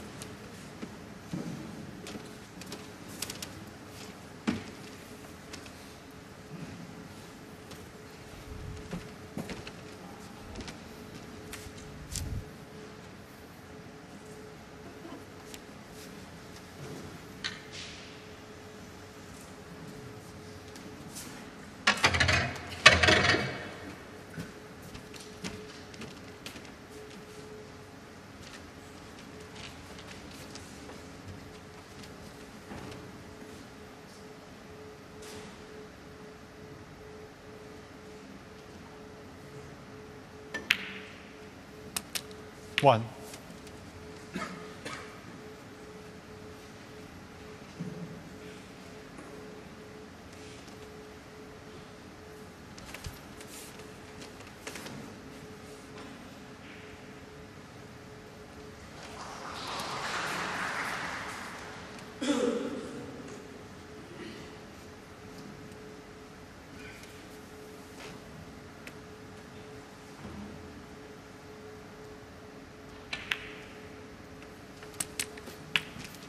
think it's a good sign, the initial red that Chris Wakeling took there, because it was missable. 8. And you know, the way he lost the last frame, he obviously having not bossed it all the way, but he's been 9. the better player so far. He's under a bit of pressure to get a 3-1 lead, because Judd hasn't really shown up so far. So that was well done. Shows a sign of his confidence that he's playing with.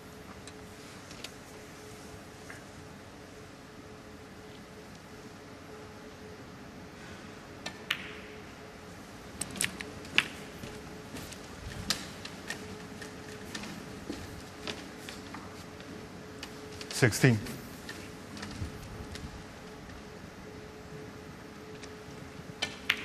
Yeah, I mean, Walekin is really on the up, isn't he? He's been a 17. pro since 2013. He's done his time slogging through all the qualifiers and climbing the ranks. He's now just outside the top 16. He's won a tournament, of course, the shootout, been in another final.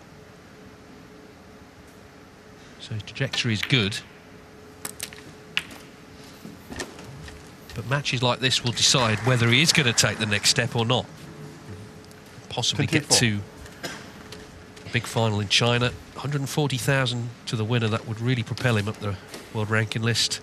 And then you're looking at being in the Masters and maybe being seeded for the Crucible. All of that as well on the horizon.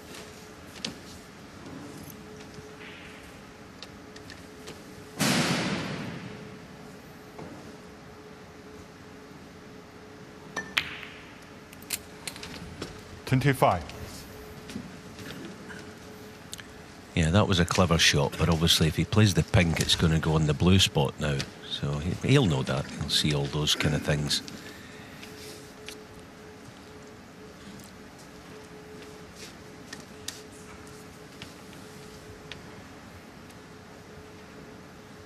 It's not a clean-cut chance until he gets those reds into play.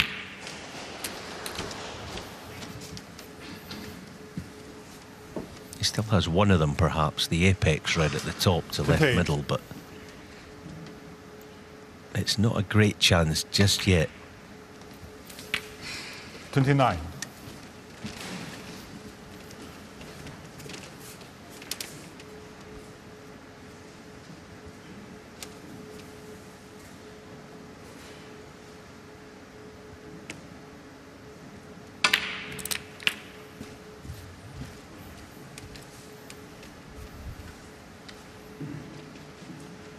That is a 36. fabulous positional shot. All right, he probably didn't mean to get that close to the red, but so barring a plant, you'd imagine he's gonna be looking for a nice angle on the blue to perhaps play the cannon.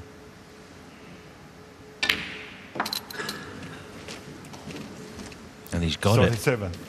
if he wants it. So decision time.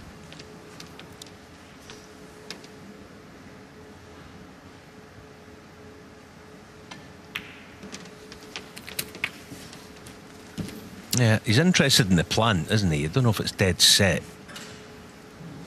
Oh, there you have it. As 42. near as, but just looking at the scoreboard, it's only going to release the red that he's going to hit.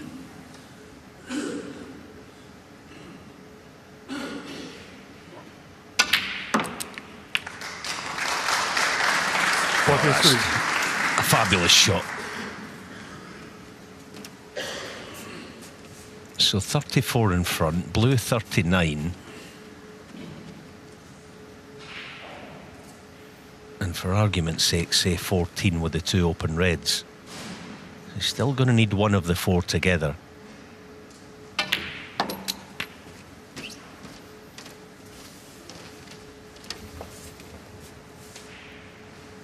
$48.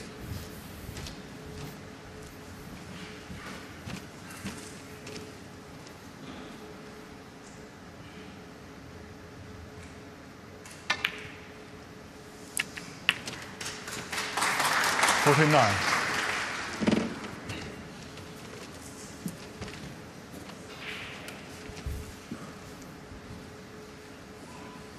Just thinking though, with Chris Wakeling, I think what we're seeing is someone who is just in dreamland as far as the way that he's playing. I mean, he's just playing awesome. Of course, I say that and the cannon goes a wee bit wrong, but he really is. He looks incredibly confident on every shot.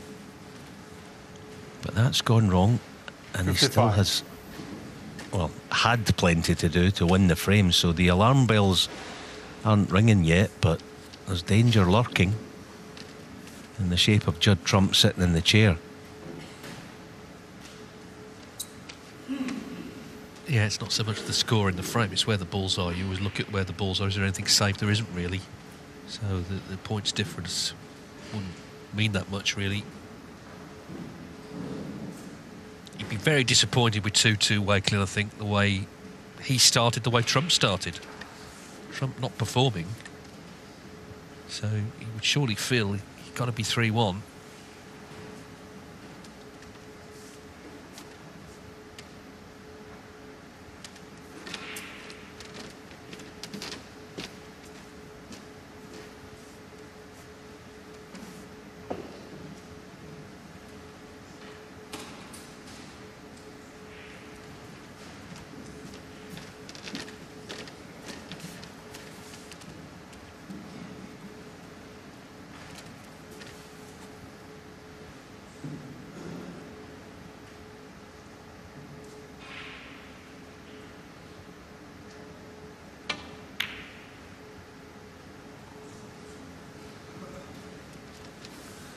Chris Walekin, 55.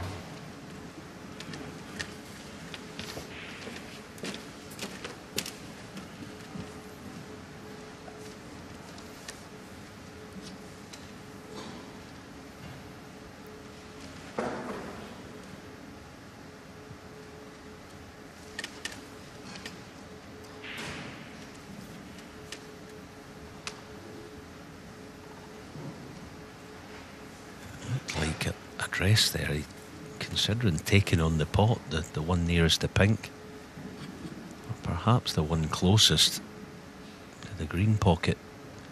The problem in this situation with the reds in the open, if you wait, eventually something will go safe. Oh, what a pot that is. Needs the cue ball to just pull up. What? Okay, he's on just about on yellow, possibly brown, although it's thinner than it looks.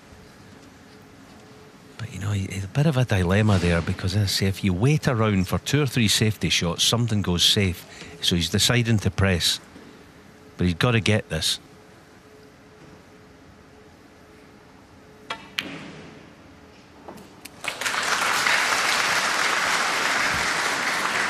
The 2 best shots of the match back to back.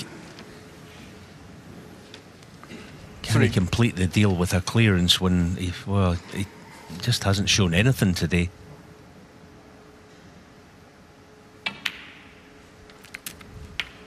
Four. Yeah, he sort of reached into the back of the locker there, didn't he? Found a couple, but now it's about keeping things simple here, keeping control. And I said Walekin would hate 2-2. Trump may feel like he's in front. The danger for Walekin is that after the interval, Judd Trump becomes Judd Trump again and blows him away, as he has done 13 times before. 10.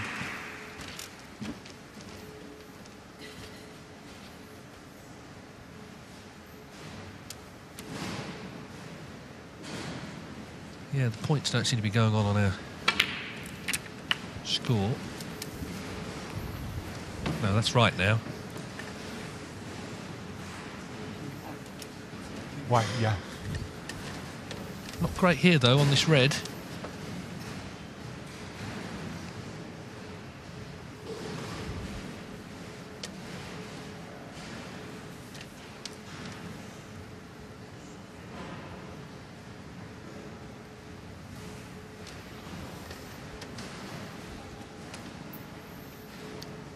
$17.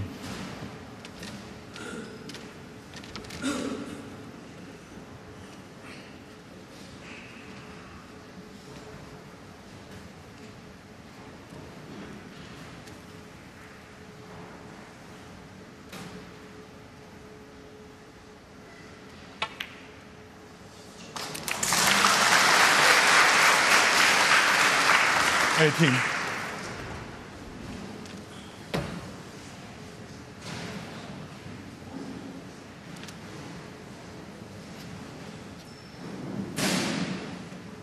It's a bit of noise because it's interval on the other side. 2-2. Sijal Woo's won the fourth. Trump needs to focus.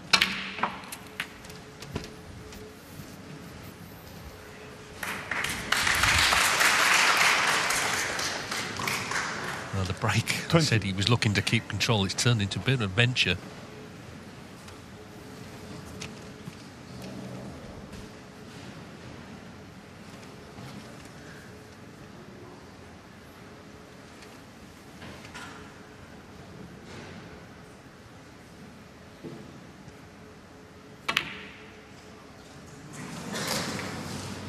This is the problem.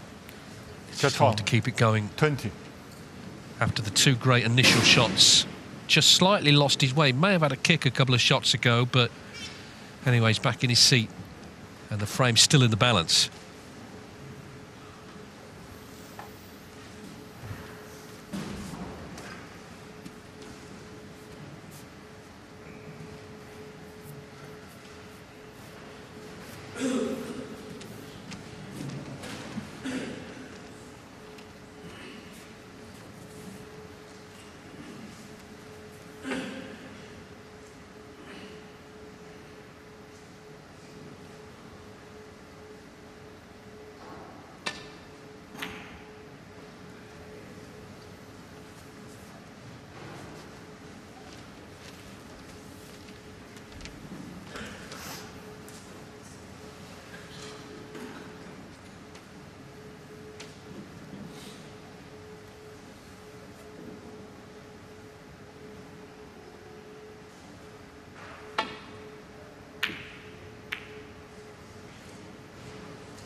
Well, he's kind of treading on thin ice at the moment, Judd, isn't he? I've got to be honest, for most players I wouldn't say this, but for him, he's all over the place. He's really struggling with his game. His safety shot there, I mean, his safety's normally pristine. He's really struggling.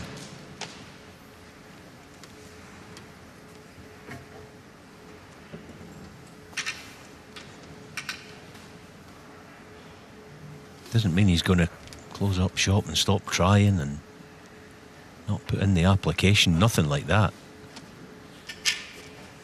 But he, in some way to me, almost looks nervous as well, maybe because he just knows he doesn't have his game today.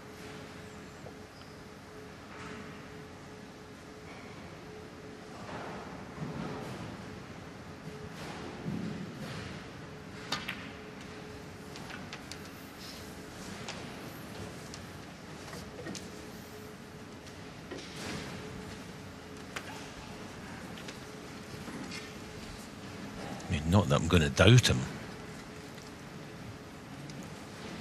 but he's really struggling.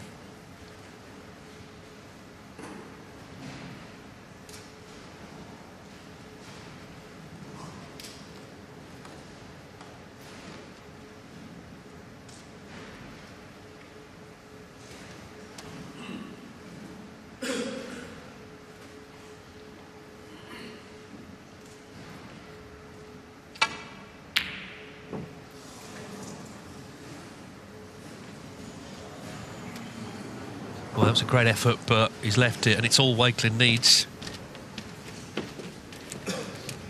Colour off it, but surely going to land on one of the six for 3-1.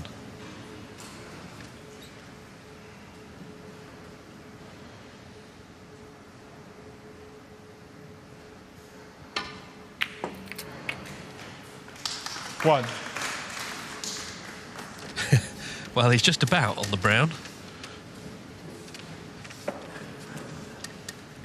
He's not played as well as yesterday, but Judd Trump has struggled badly. I mean, he got in with a couple of wonder shots in this frame, just lost the run of the cue ball, broke down. So I think the key figure in the interval will be Jack Trump, his brother, who's very, very good at getting him right in any scenario. We saw that in Riyadh when he was 4-0 down to Wu Yiza. He was struggling that day. he ended up winning the tournament. Not out of it yet, but improvements needed in the second half of this quarter-final. Is this the day Chris Walekin beats Judd Trump? He's lost 13 times from 13 meetings with the world number one. Well, he's on top at the interval.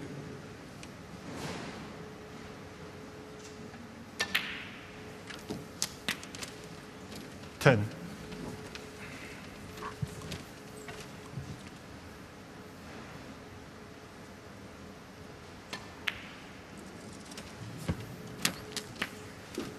$14.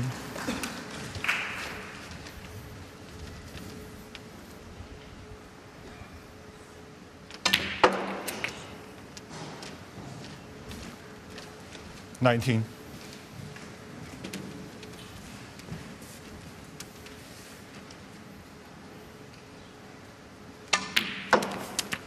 $25. So, Chris Walekin delighted to have been left that last red. As the players head to the interval, a lot to think about for Judd Trump in terms of his performance. And Chris Walekin, OK, not as strong as yesterday, but on top, 3-1. So when they return in 15 minutes' time, Chris Walekin will need 2 more frames to advance to the semi-finals of the Wuhan Open.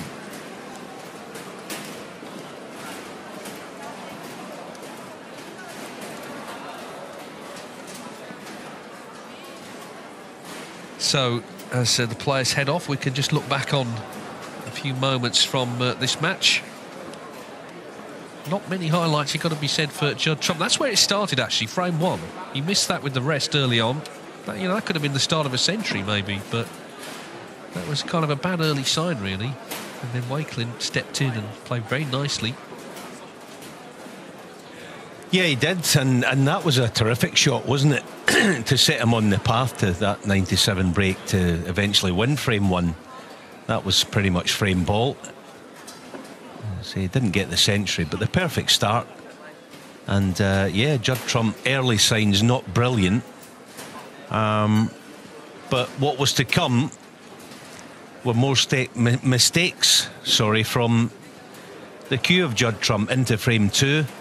This was the one mistake, the one bad mistake in the first couple of frames that Chris made, but Judd again didn't have his cue ball on point in the attempt at the clearance. And then again he gets the chance, Judd, and uses his cue power to get the cue ball out of there at 30 points behind. Potted a nice blue to leave himself in this position, but again a missed pot. And although it wasn't a sitter that he left, Chris Walekin potted the green, and that was 2-0. That was coolly done. Brown to follow. And if not the absolute ideal start, he was 2-0 in front. And could Judd Trump show something? Well, he didn't really show that much in frame 3, but at the end of it, I think, as we might get to see, he eventually got his chance.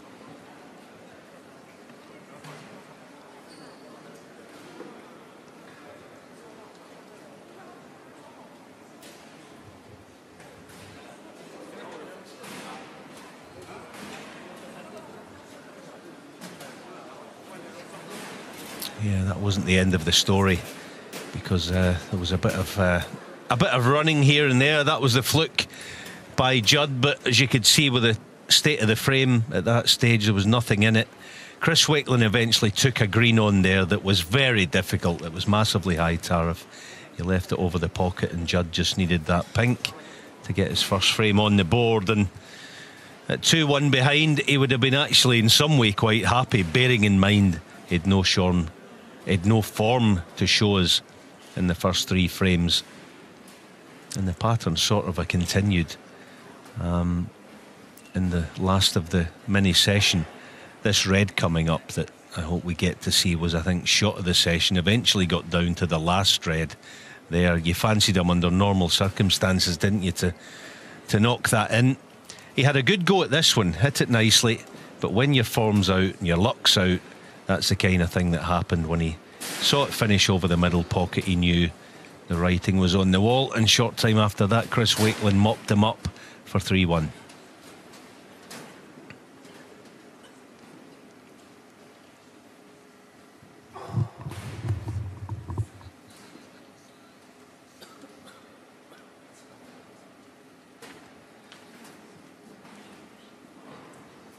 So Chris Walekin leads Judd Trump 3-1 at the interval here. Quarterfinals day at the Wuhan Open. We had victories earlier for two Chinese players. Xiao Guodong 5-1 over Sean Murphy. He had 3 centuries in a row there.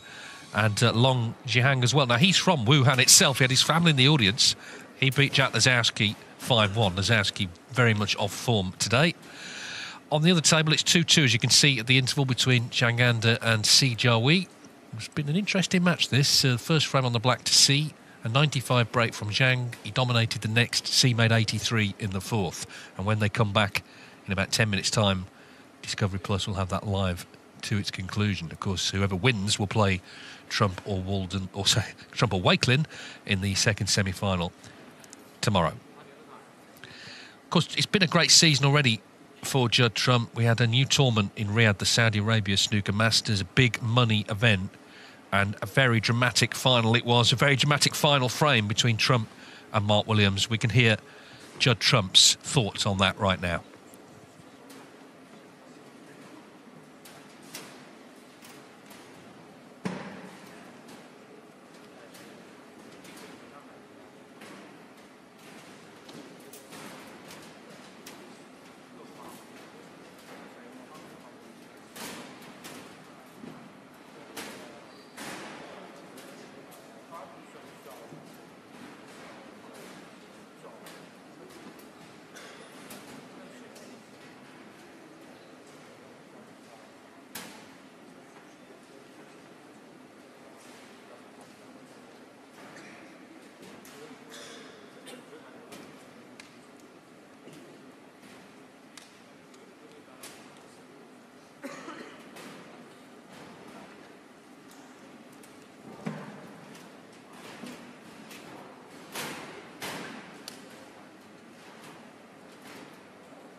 Some great memories, recent memories there for Judd Trump, but he doesn't like losing. Who does? And he'll be very disappointed if his form doesn't turn around in this match. It's not so much the scoreline, it's how he's performed, but there's still time to turn it round.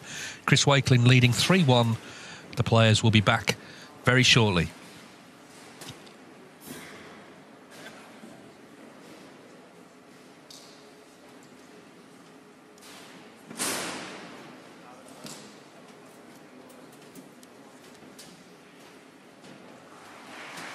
Now, they're just coming back on table 2, Zhang Anda and Si Jiahui.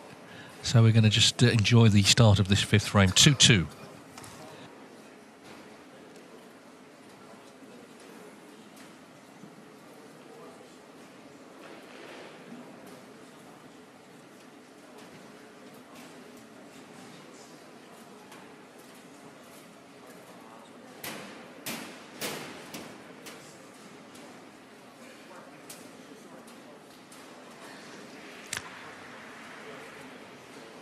Yeah, this match hasn't been the most fluent either. It's been quite scrappy.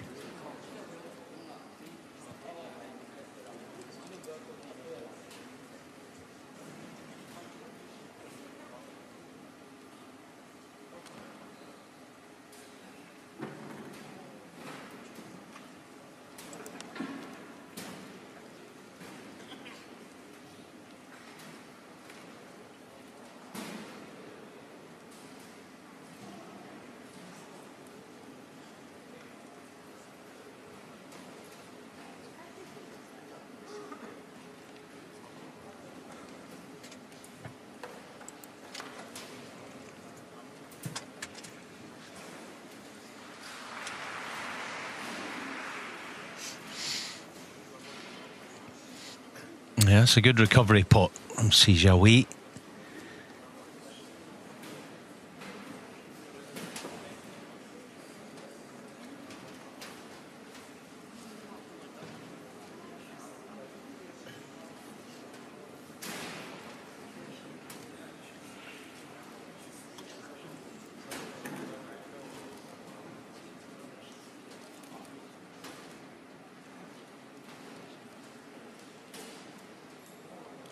He's a player that can play with the opposite hand, like an awful lot of them these days.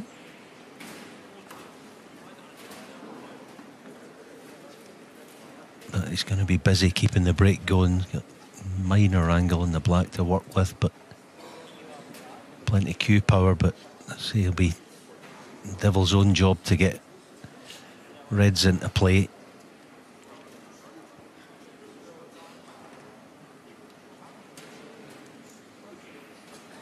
Doesn't mess around though, does he? Very aggressive. That was a brilliant shot.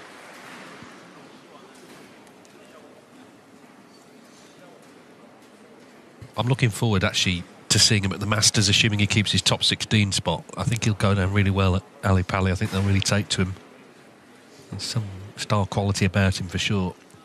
Not absolutely guaranteed to be in yet, but I think he'd be unlucky not to be.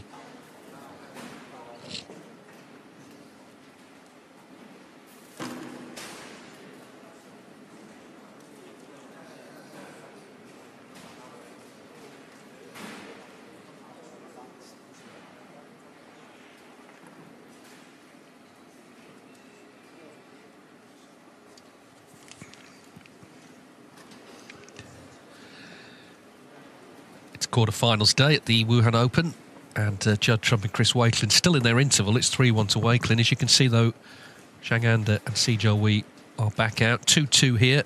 Si made an 83 break in the frame before the interval as he's looking to get into the red, screwing off the blue. He's a player, he's always trying to kill frames off. He's got that mentality. It's an interesting match, this. Of course, Zhang's had such good form as well in the last year. But that's end of break. The winner plays either Trump or Walekin. The first semi-final we'll have in the morning for you, European time, is Zhang Guodong against Long Zhihang. So a guaranteed 3 Chinese players in the semi-finals. It did happen in the shootout back in 2020. The dark stats people again have been going through the records, and they found it happened there in Watford. Although the non-Chinese player, Michael Holt, was the winner.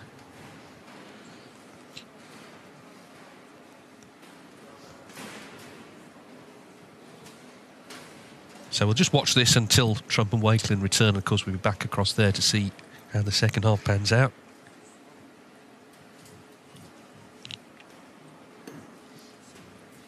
Yeah, I do remember, actually, 4 Scotsmen were in the semi-finals out in China a long time ago. I think it was out in Shanghai. 2 of the usual suspects, John and Stephen. And Billy Snadden was there as well, wasn't he?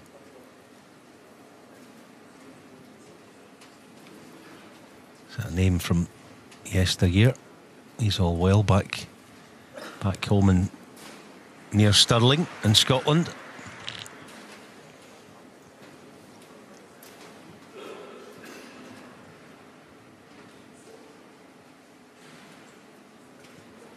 The Socky sensation.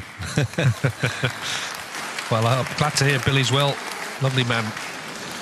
as Judd and Chris return on table one. So you can watch Zhang Anda Sijiahui live on Discovery Plus.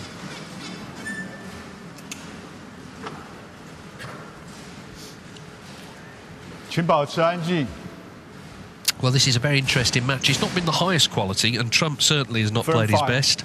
Chris Walekin to break. Let's see, though, what happens now. They've had the break. Traditionally, the interval favours the player trailing. As I say, Judd's brother Jack is a very important person in his corner in terms of getting him mentally right for the second half of any match. And this one may just have needed a few words in the interval.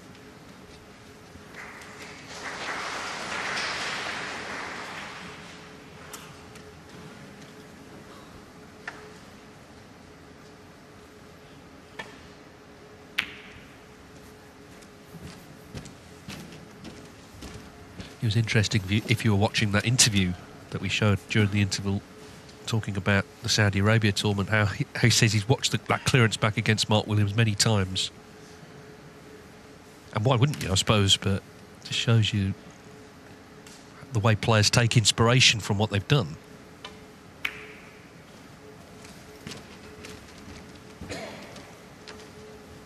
Things like that you hold on to, I suppose, in moments like this where you're struggling.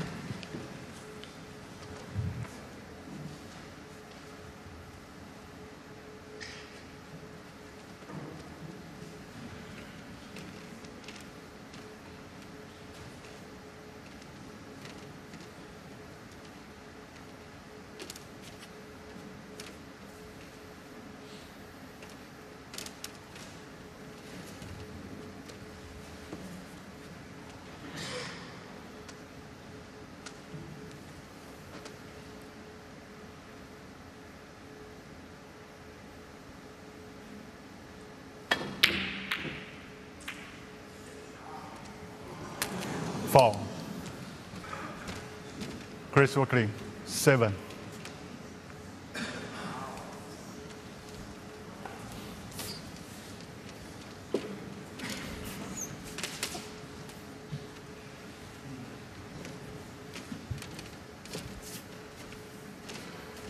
Well, there's all sorts happening here, wasn't there? The black's one thing, but he was obviously concerned about where this red was going to finish. And Walekin could just clip it in, so that last shot for Trump went about as bad as it could.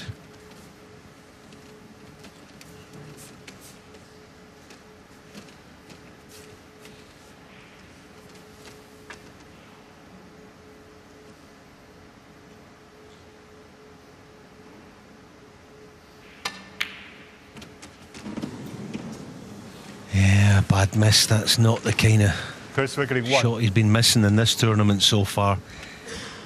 I don't think it's going to be the only thing that's going to stop him winning this, but the occasion. It's a massive quarter-final. You know, the winner of this plays the winner of Zhang Anda and Sijiahui. It's a big day for Chris Walekin. So much going on in the background as well. You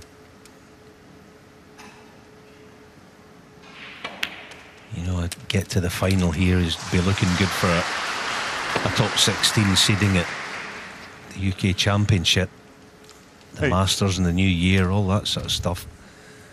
I always talk about the benefits of going deep in these big events, but it is something that would be not at the forefront, not in any way for players' mind, but it can put pressure on you. It's always a hurdle, isn't it? The players to almost get that maiden top 16 ranking.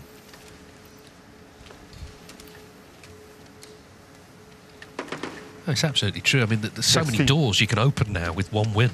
You know, Champion of Champions, the Players Series, top 16 for the Masters, for the UK, for the Crucible. I mean, you know, it's a long list, actually. So you're only human if it's there somewhere in your mind.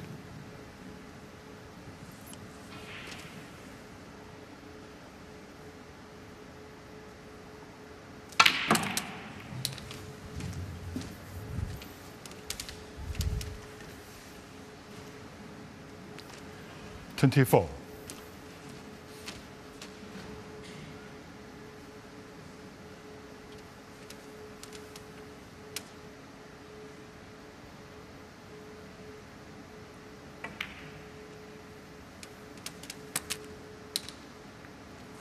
25.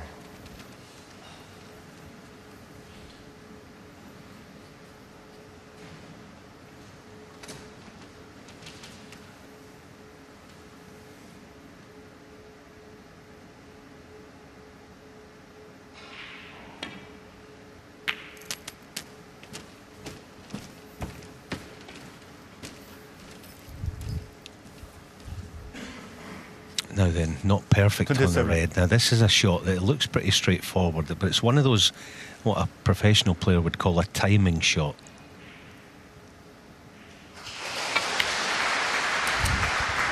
And that was a bit better. 28. No, it wasn't all that difficult.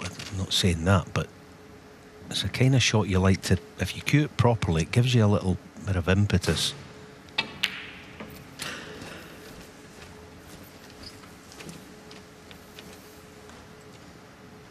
There's the last player. 33. Miss on the yellow by Chris. Last player in the world you want to give any encouragement is Judd. Even although he's struggling, you know, the form is in there somewhere. 34. You show weakness, and that's when he's liable to pounce all over it. Well, his highest break so far is only 36, so he's about to increase that. He needs to go up and up and start to show Walekin the sort of form that he's seen at close hand so many times playing Trump. 41.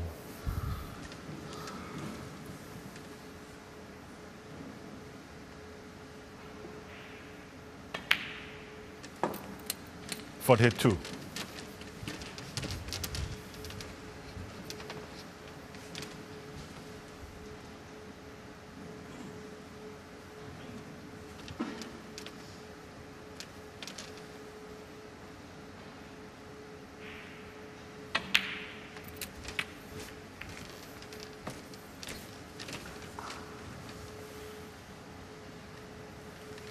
$47.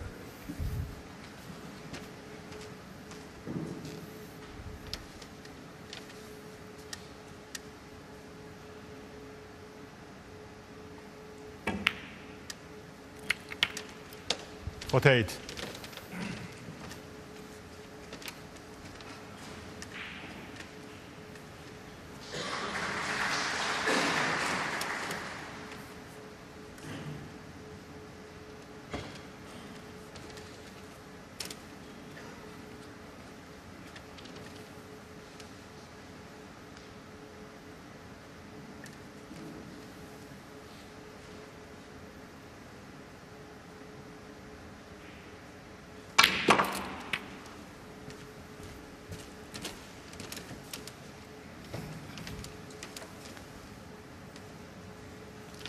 $54.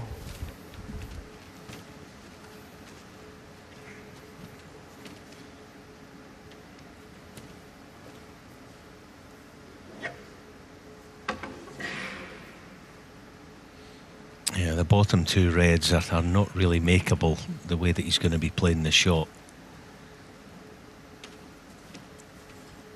I think he's just got to take his medicine here and play a kind of standard safety shot, except that it's end the break. It's too risky the way the table lies to get ambitious.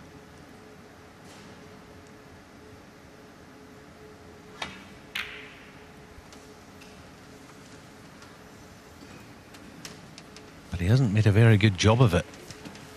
For Judd Trump, that is an awful safety Judd shot. Trump. 54.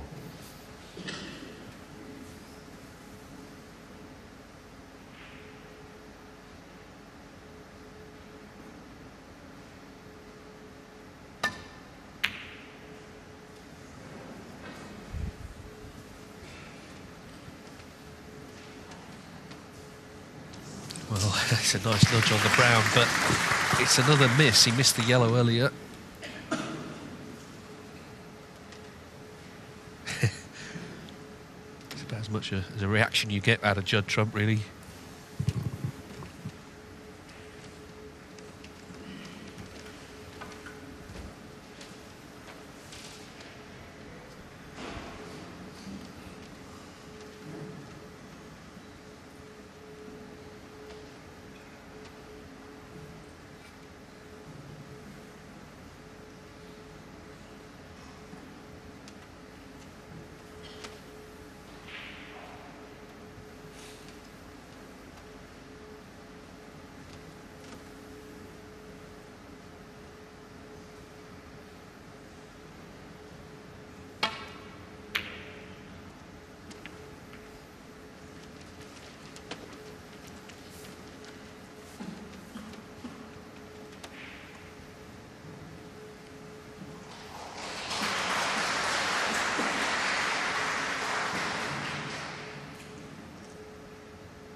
Well, we've seen him line them up. Obviously, shot to nothing.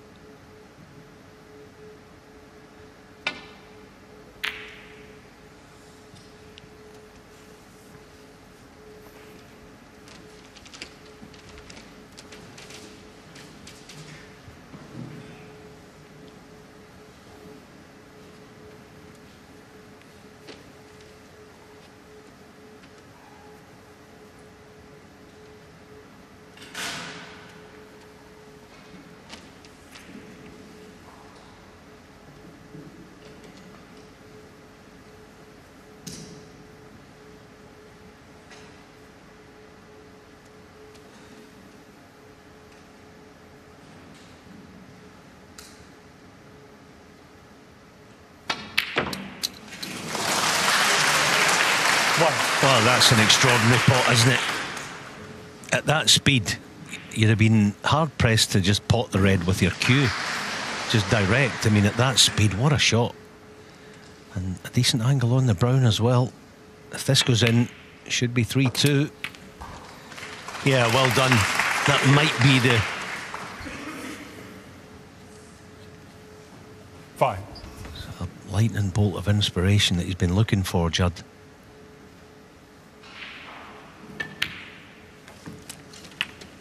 Six. Yeah, he said before now that sometimes one shot can turn things. He played a few years ago. It was actually in the lockdown period. He played Barry Hawkins in a semi-final. It was 5-1 down and really struggling, and started to play a few exhibition shots. There was no crowd, actually. He was only entertaining Barry at the time, but 13. he got him going, got Trump going, won the match, won the tournament. This is frame ball. Frame that in the end he's dominated. 14. Just starting to release the shackles a bit, maybe. But also Walekin has missed a couple. He missed a yellow, he missed a red. So put together, and the match just now starting to turn round, maybe. 20. Trump has become very tough to beat, regardless of the actual level he's playing at. 27.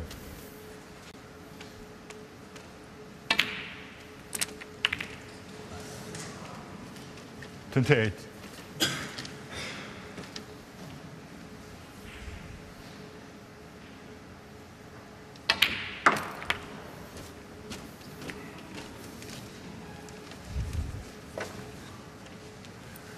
$34.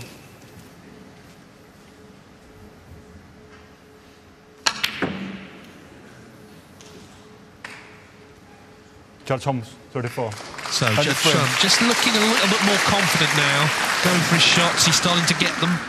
It's only one frame, but importantly, he's cut the gap to just one. Chris Wakelin's lead reduced to 3-2. First to 5 reaches the semis.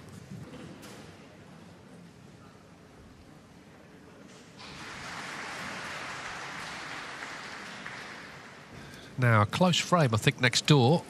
Si Jiahui was a long way in front, in it, 71 in front at one point. But look at this, it could be a respot. Zheng Anda with pink and black.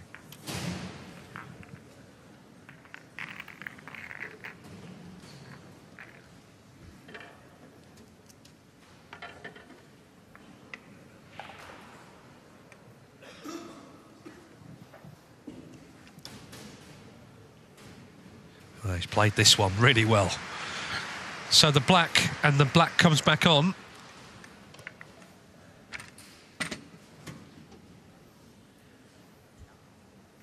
He had that respot finish last night, didn't he, with Mark Joyce? So the black comes back on to decide frame 5. As I say, C was 71 in front at one point. Can't beat a respotty black, can you, for drama?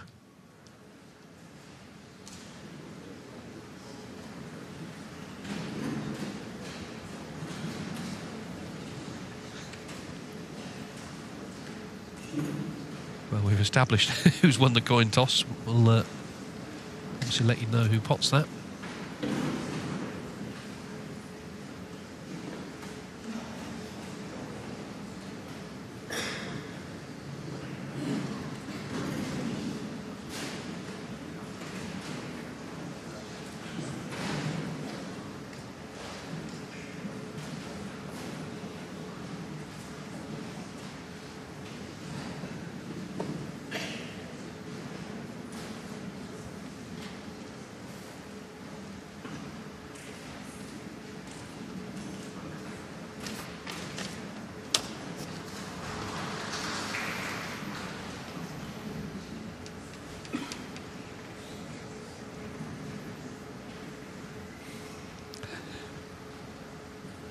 So it's 3-2 to Chris Walekin. Judd Trump winning the 5th frame. Drama on table 2, where Si Jiahui and Zhang Anda in frame 5 are on a respot. Respotted black finish.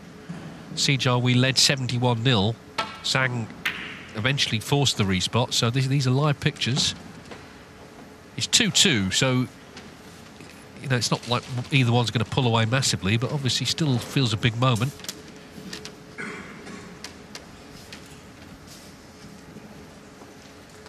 Very interesting match. Of course, both top 16 players now, Zhang and Si.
Yeah, lots of options, or lack of options actually for Judd this time.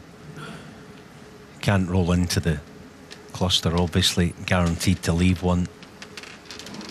I don't know what you do from here. I mean, the obvious red near this end cushion. But even that, the devil's own job to get anywhere near it, to find a line towards it. Looks like in the end, whatever he plays, he's going to have to trust to luck.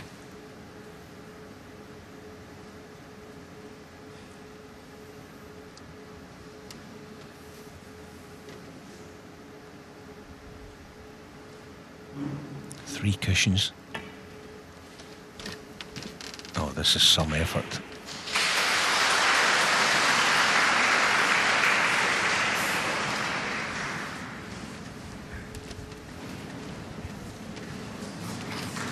And no foul called. Meanwhile, Si Jiahui next door with a chance at the respot, which he's knocked in. So he could have won that frame a long time ago, but he has won it 3-2 to Si.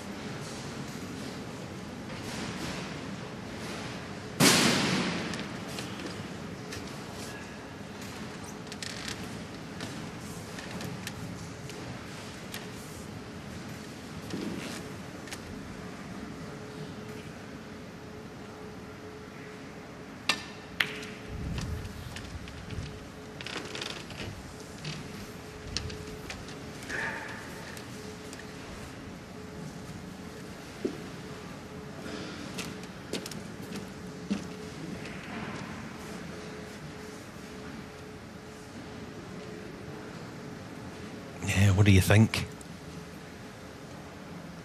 Looks like he can just about get through.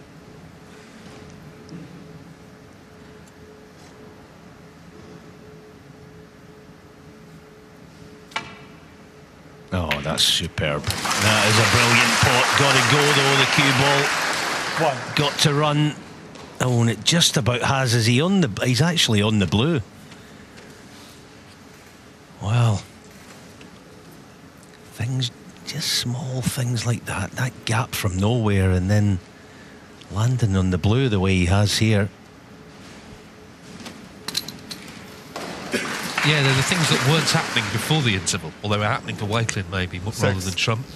But just signs of a bit of a sea change. But now it's up to him. He's got himself in. Can he do the damage at this visit?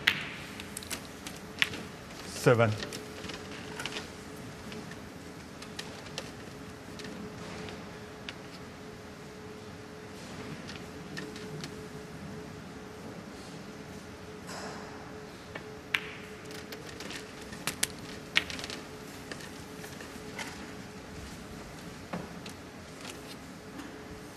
14.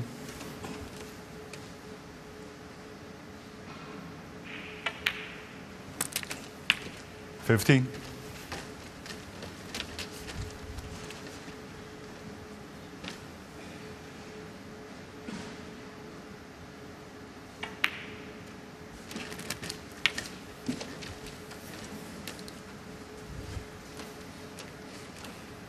22.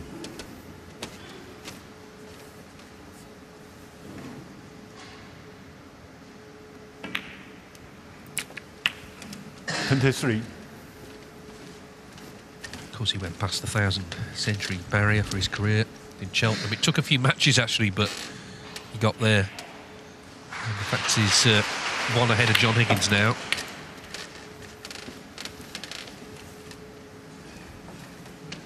For the season 26.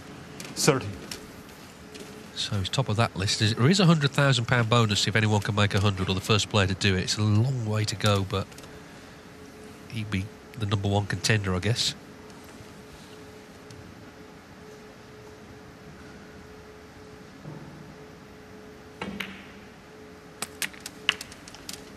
$31.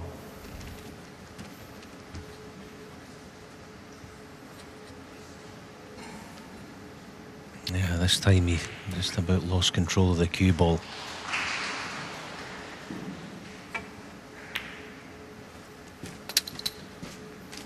Oh, that's a terrific shot.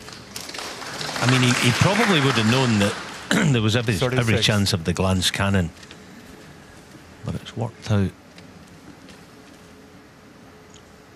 absolutely ideal. 37. I still do believe, though, that he's struggling a wee bit. He's not, you know, his cue ball's not the way we normally see it. Let's see if he can just rectify it the next few shots.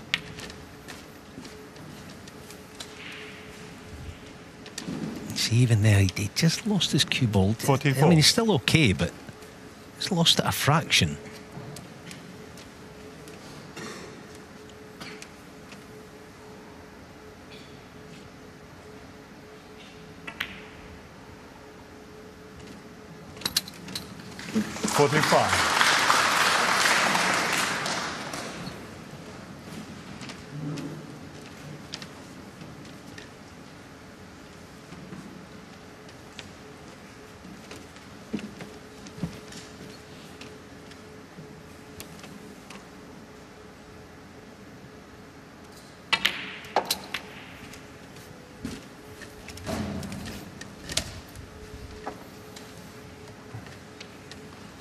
But this is kind of what he's been doing. Well, not so much all season. He's been playing a lot better than this, but when he has struggled, even with other players playing well against him, I know this frame's still in the melting pot, but 51. He's been very poor by his own standard today, and you know, all of a sudden you win this frame, it's 3-all, and he hasn't played yet. There's been the odd flash, the odd good shot here and there, but it's been workmanlike at best. So 50 to the good, looking for a good split.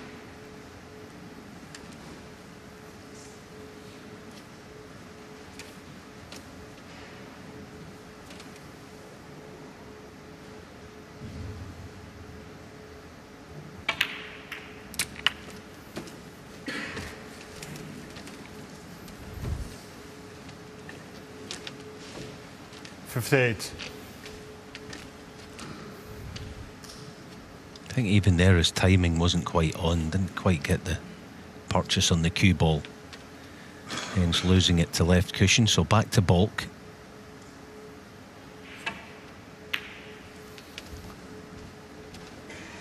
Zhao Chuang, 58.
Yeah, Walekin just going through a bit of a rocky patch.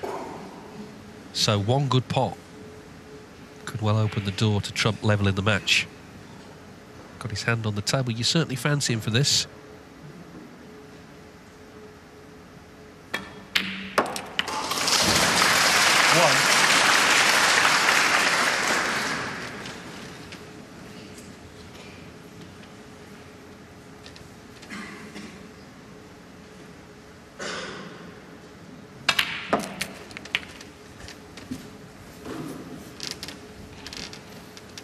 Well, for any match to turn round, really two things need to happen. The player in front needs to start to struggle and the player behind needs to improve, and both things have happened.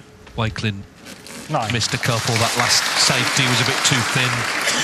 And although Trump's not 10 out of 10 by any means, he's playing better than he was earlier on.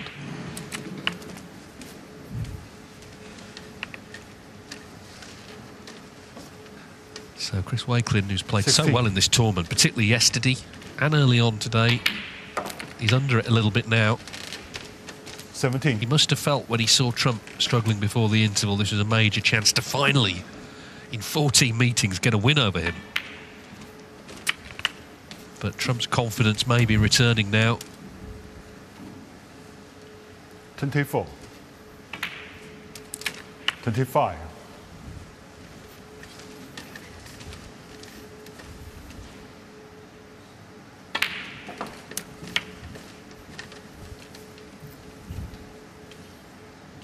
$30. 32.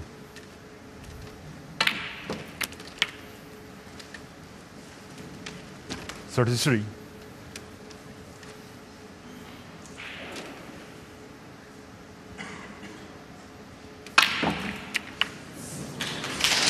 Hello.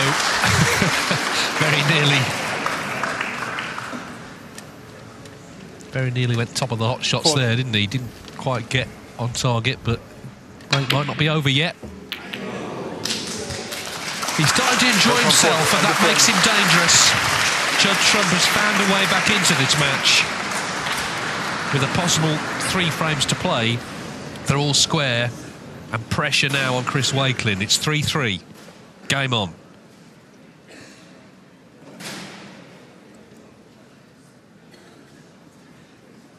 Yeah, once again, Judd Trump, it's just so hard to beat him, even if he's struggling. He seems to just find ways, and not over yet, but you feel he's got to be favourite now. Meanwhile, it's 3-2 to Si Jiahui, but Zhang and, of course, he lost that last frame on the respotted black, but well over the line here. So this one looking like it's going to go all the way. Well, that black made full use of the pocket, didn't it? Didn't look like it was in, but anyway, as I say, he's over the line anyway. Well, he could make a 139. He'd be the seventh one in the tournament. At this rate, it's kind of not worth even bothering with the high break prize, is it? You know, you're going to be coming back with 60 quid or something. Maybe not quite that low, but yeah, it's funny, isn't it, that got so many players tied. Apparently, it's never happened. Certainly not 6 players at this stage tied for the high break.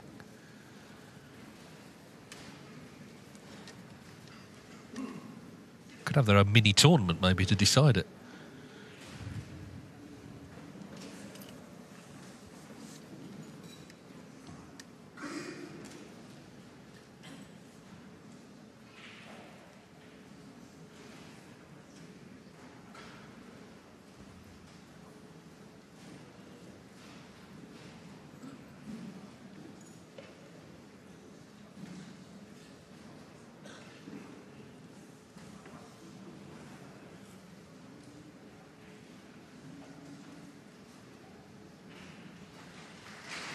Well, the red stays out, so 96. The key thing is, of course, he's levelled up. So both matches, all square, at 3-3.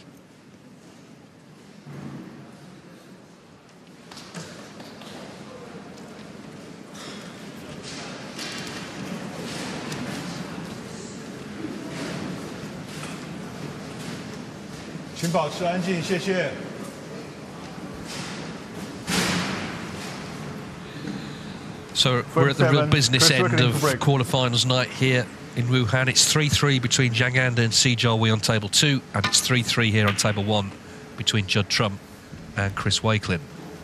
Was 3-1 to Walekin.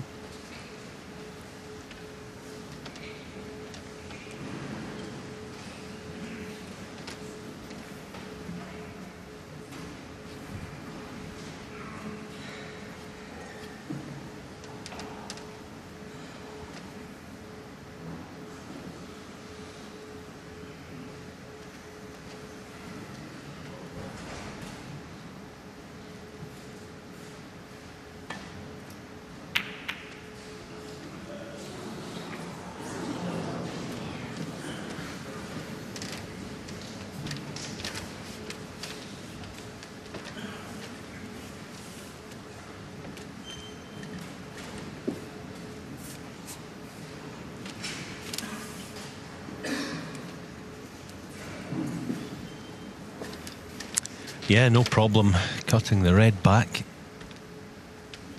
Just had a look at both pink and black, which are, I think, are both on, so you can just hang the pace off this. One. Yeah, didn't quite get it out into the open.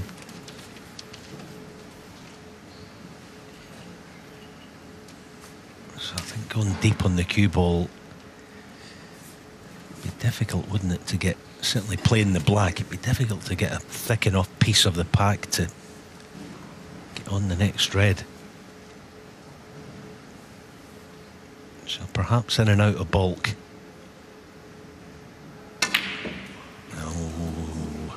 Where's the black though? Oh, it's in. And where's the cue ball? That's not too bad either. Well, it's all happening.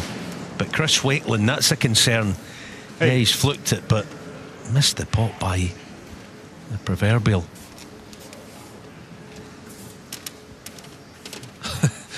Yeah, incredible. Seems to be pressure on every shot right now, though.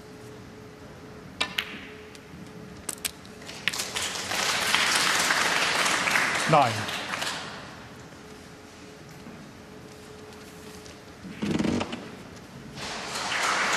The thing is, I mean, he wasn't close to the black initially, was he? But it went in all the same.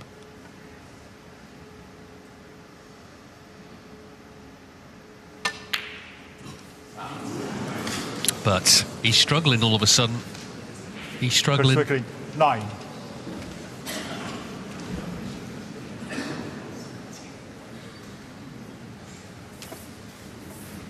Riding so high yesterday. Now rest.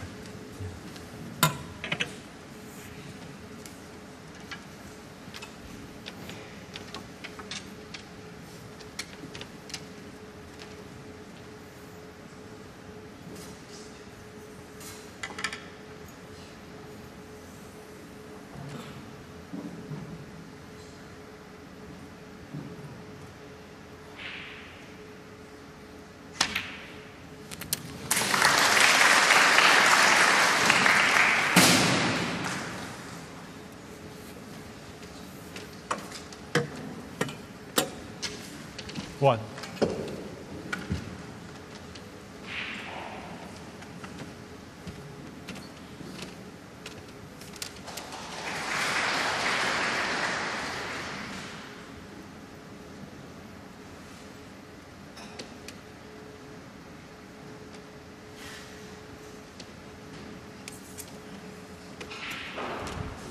Blue ball.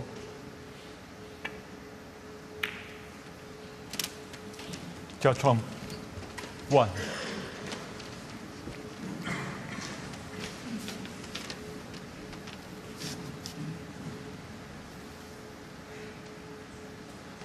Trump disappointed not to land on one there, but in general, he'll be more than happy with what he's seeing from his opponent.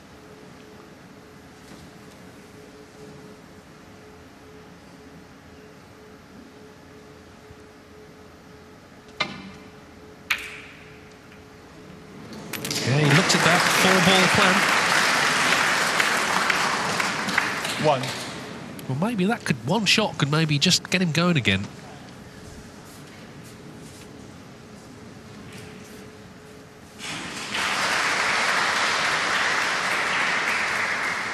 Yeah, you're absolutely right, David. He did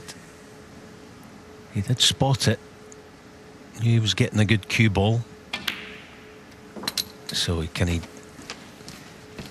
steady himself again? Not an ideal position just yet. He plays on black here. It's not that easy to land nice and straightish on the black. He's got to try and steady himself. Get the cue ball under control. Punch a couple of straightforward shots in, and I think the confidence will come flooding back.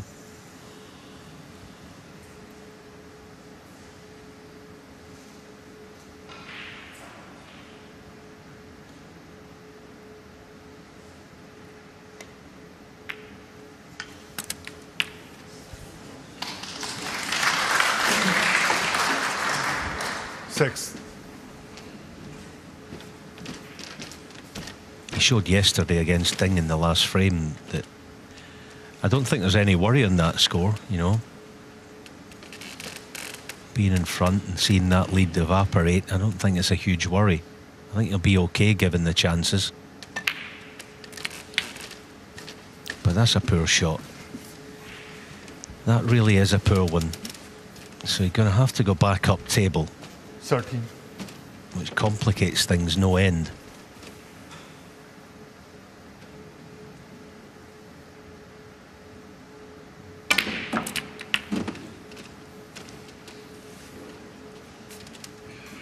$14.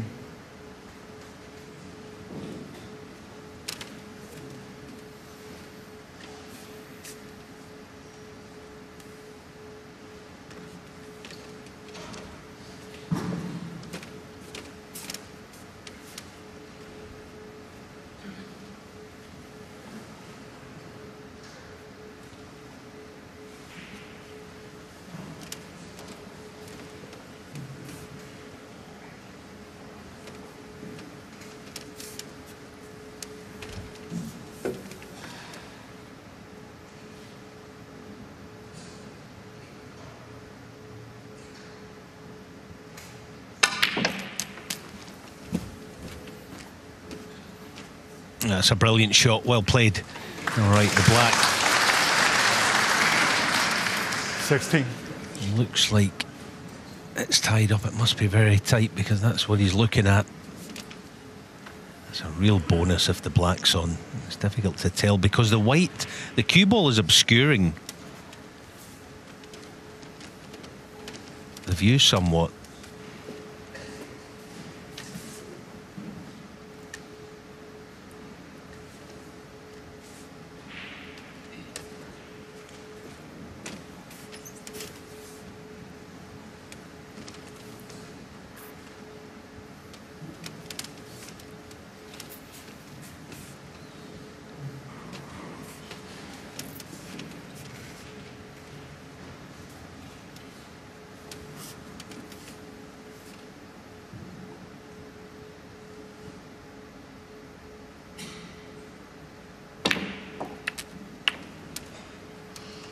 $17.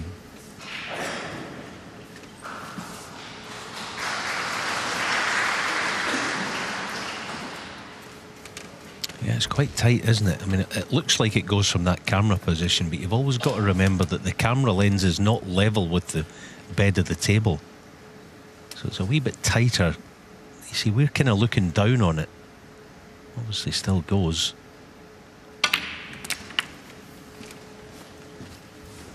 And all in all, this is a terrific recovery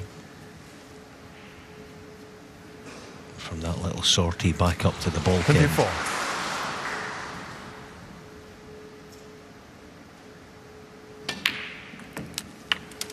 $25.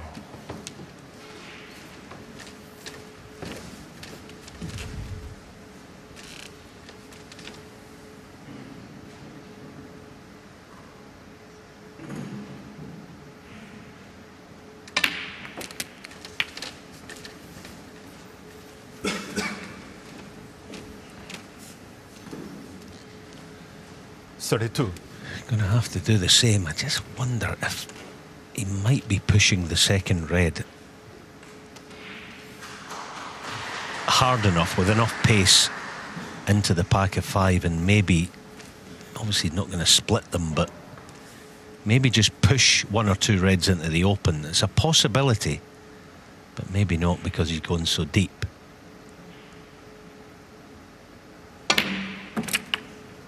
But you get the point there. See that? Just the worry that he couldn't inject enough pace into the second red.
Chris Walekin, 33.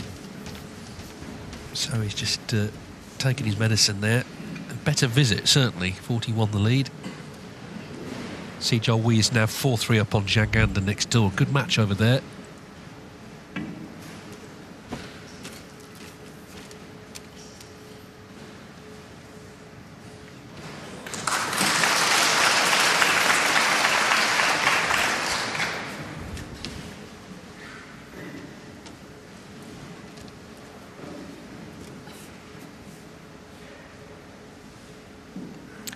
Yeah, the red's on to far right corner.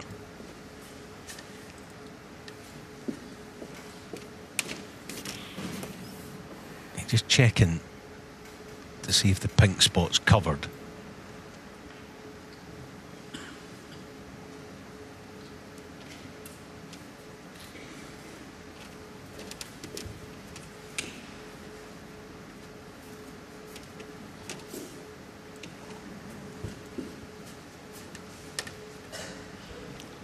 In an ideal world, you play red, pink, and then it goes on the blue spot, opening up the other loose one. Nope.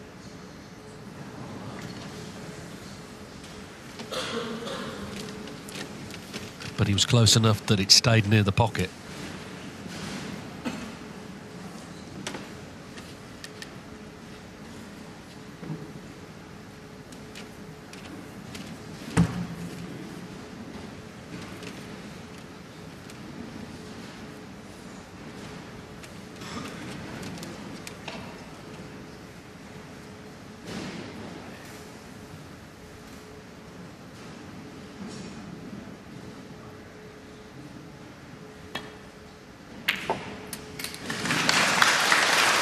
One.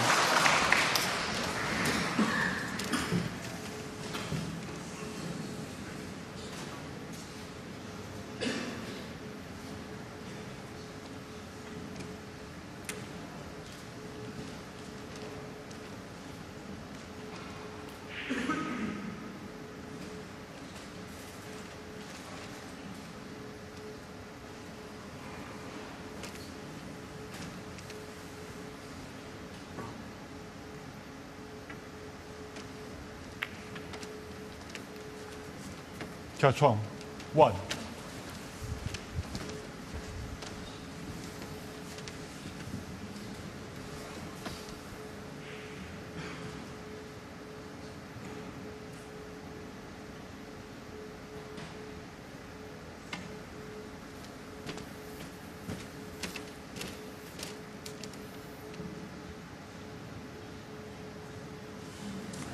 Foul miss. Judge Trump 4.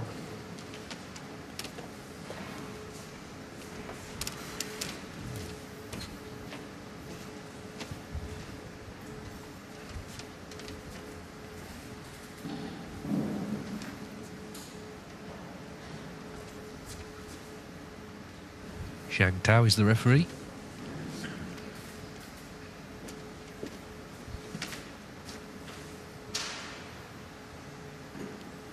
Direction was good. He obviously didn't want to go in too hard and open the red, so it's just a very slight readjustment needed.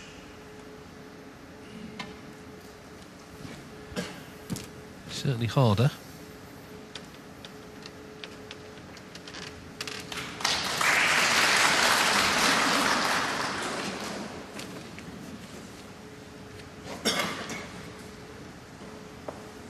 See, Joey, you made 85 in that last frame. Zhang had made 96 the previous one, so it's good stuff over there. 4-3 to see.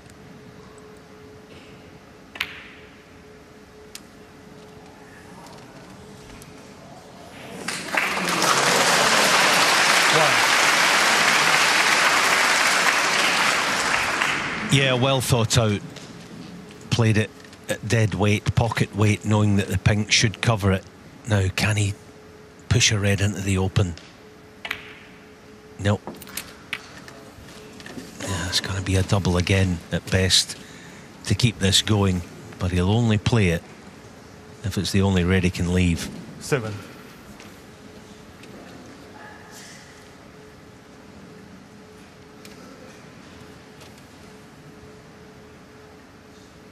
Or is it the thin cutback? Oh, it was thin, and he's left plenty. 7. So Chris Wakelin, if you're going to win this match, you've got to put this frame away at this visit, I think. Well, he rolled the dice, but his numbers have not come up. What a chance for Wakelin. He's already in front, of course, by 29. 1. And this, if he can close the frame out, will just steady the ship, because no doubt he was feeling it a bit.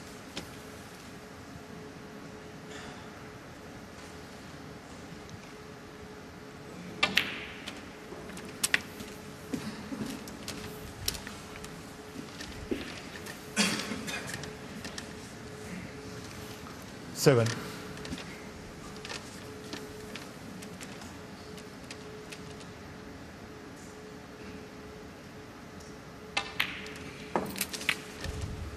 8.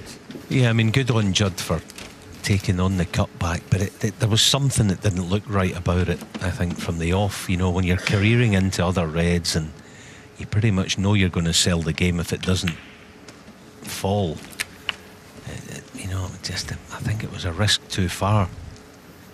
I know you've got to be aggressive and all that, but, you know, at the state of the match, 14. Perhaps it was a Extended. iffy decision.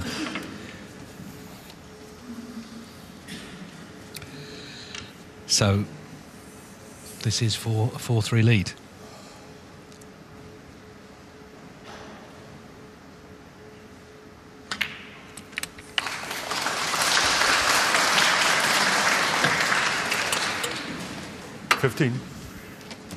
It's turned into another unpredictable tournament, hasn't it? We've already got 2 non-top 16 players in the semis. Zhao Gudong and Long Jihang.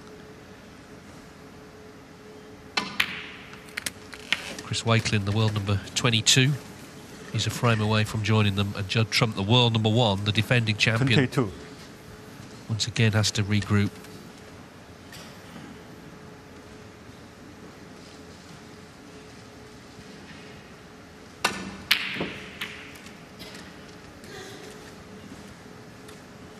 Chris Wakelin, 22. Yeah, he won't be getting up from there. So, an important frame for Wakelin to win. He was starting to struggle, but he's got it on the board. Helped in the end by that last shot Trump played, opening everything up. 4-3 to Wakelin. He needs 1, and he will be in the semi-finals.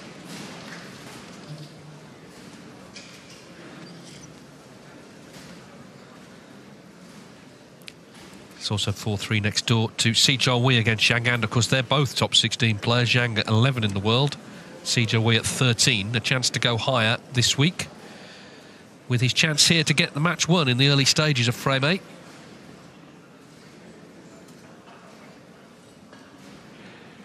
He's sort of quite quickly got himself quite high up that list of players who you feel could win a ranking event. Players who haven't won one before. He's been in the final in Berlin, of course, where Trump beat him. Semis in Riyadh, the Saudi Arabia tournament this season. And obviously very close to the world final just sort of 18 months ago.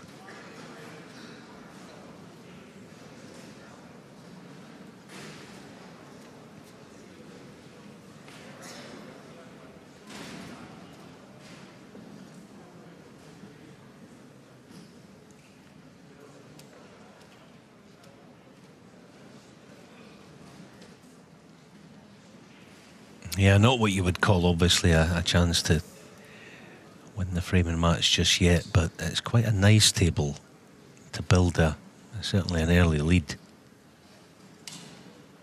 You know, Si Jiawei, if he can make his way into the semi-final, every chance of Chris Wakeland doing the same, and goes the feature table 4-3 in front. I know Chris has officially won a ranking event, but not a proper ranking event in a proper sense, in some way. So, if those two were to win here, we'd have a new winner, wouldn't we, come Saturday, and a big ranking event at that. With Xiao Guodong and Long Zhihuang having come through earlier on today.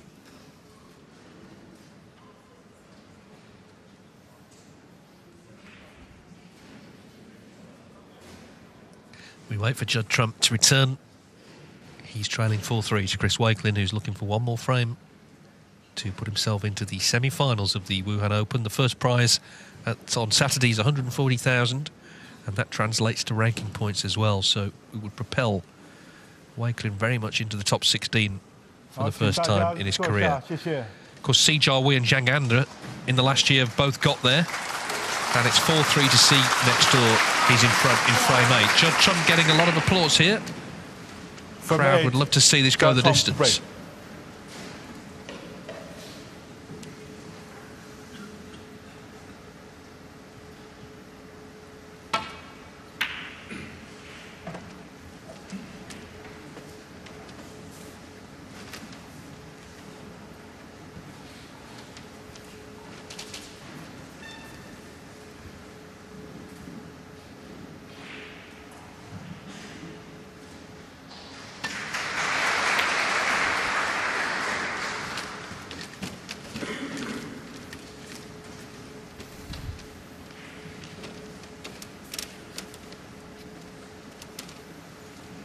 To the red, to that left middle, to kick off the clearance against Mark Williams in Saudi Arabia. Not that dissimilar to this, but today he just doesn't have his best stuff with him. I know, look, far from easy, but just too many under par shots, I think, or over par shots, whichever way you want to look at it from Judd today. He hasn't ever been able to sustain his form.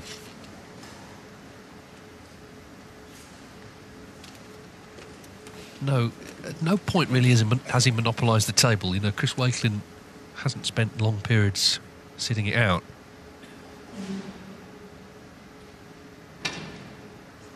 Well, it was thin, but not that thin. Well, that could be a big mistake. Judge Trump, 4.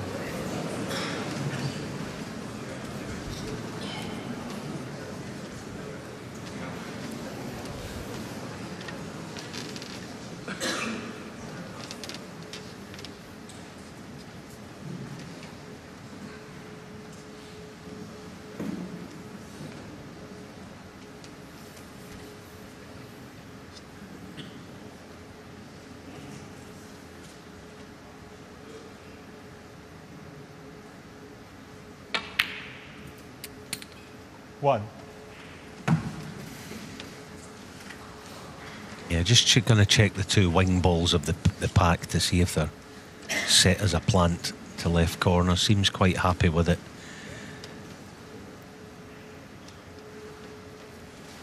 So it's all systems go. Full face of the pink.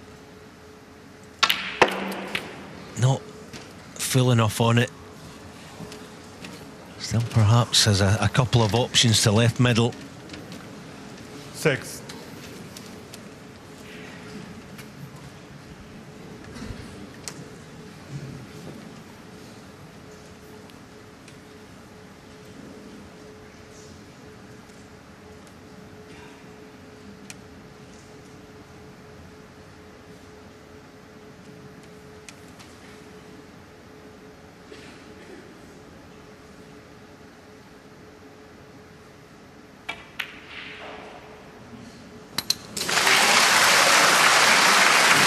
Perfect view of it, didn't we? And he played the perfect shot, so the break continues.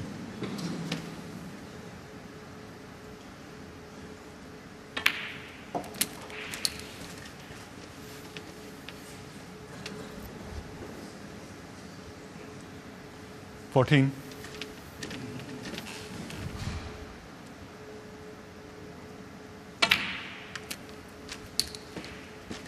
15.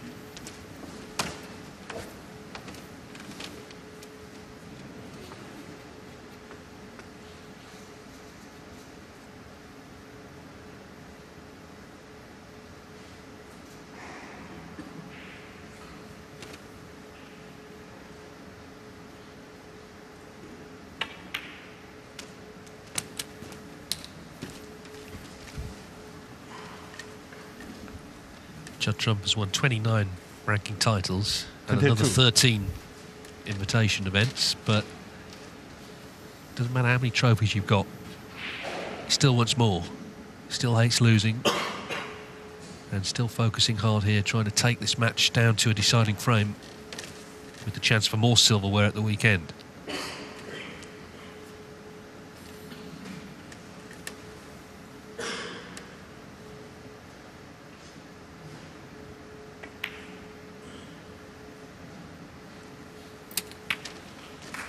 Three.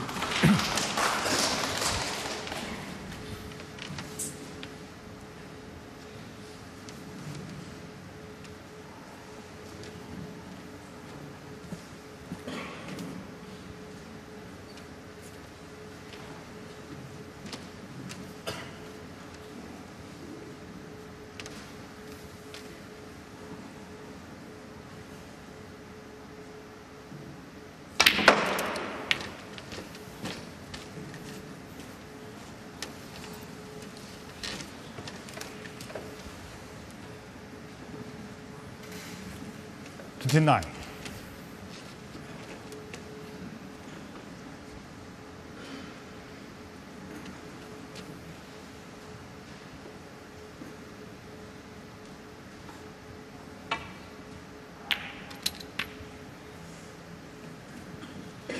$30. Again, it's a bit of a voyage around the table, this, isn't it? Just trying to get back nicely into position.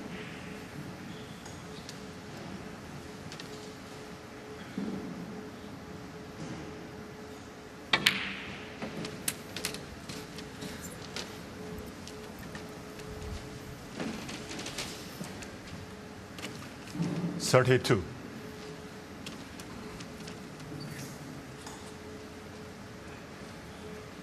Yeah, no problem with Judd potting this, just dribbling it in, but if he goes two cushions, it becomes missable. 33. Yeah, it's well done.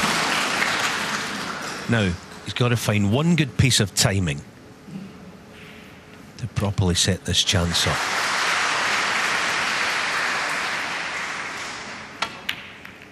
Oh, that's superb. That is a beautiful shot. That will really please him, actually. No applause, but that's the kind of shot that a player gets satisfaction from. Middle of the pocket, getting the cue ball standing 41. To attention, and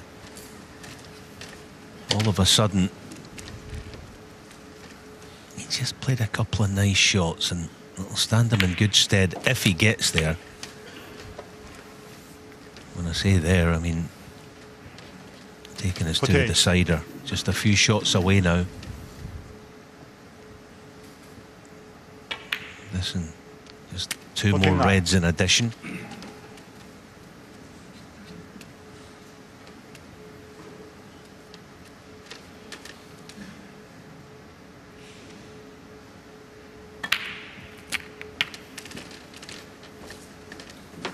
Yeah, this has been brilliant. He kind of was chasing his tail in the early part of the break, 56. But the last few shots, he just got his cue ball on point, the kind of thing he's been looking for all evening.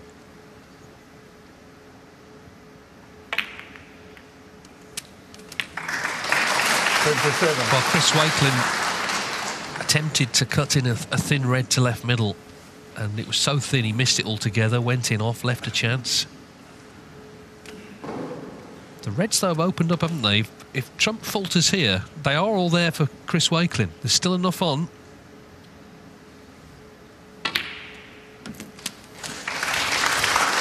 But it seems he's come good just at the right time, so it looks very much like we're going to be heading into a deciding frame. Just a couple of pots to take us there.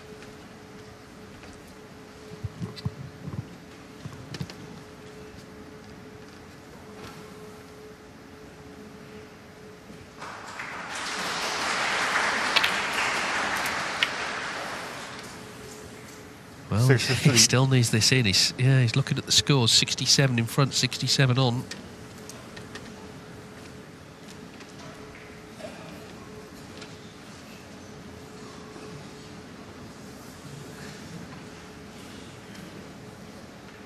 Yeah, it's risky playing the cut back, the pot. Obviously the 7 points would pretty much button the frame up, but I kind of like pushing the black above the right middle pocket, just out of harm's way. Chris couldn't do a thing with it there. You don't even mind. There's a Judd fan. You know, if you push the black above the right middle pocket somewhere near the cushion, Chris, it kind of leaves him with almost no options. I understand that he wants to, if he can, play the pot.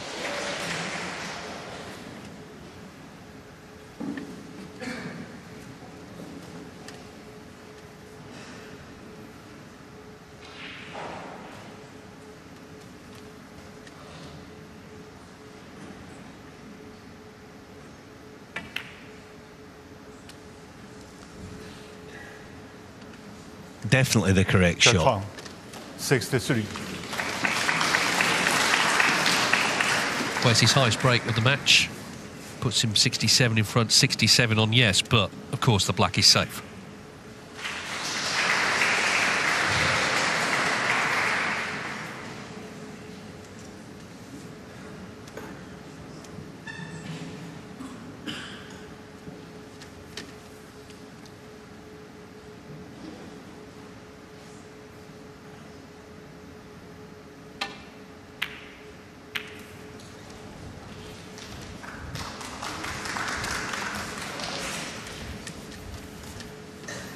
Looking to shift the black. It's still not in a great spot for him.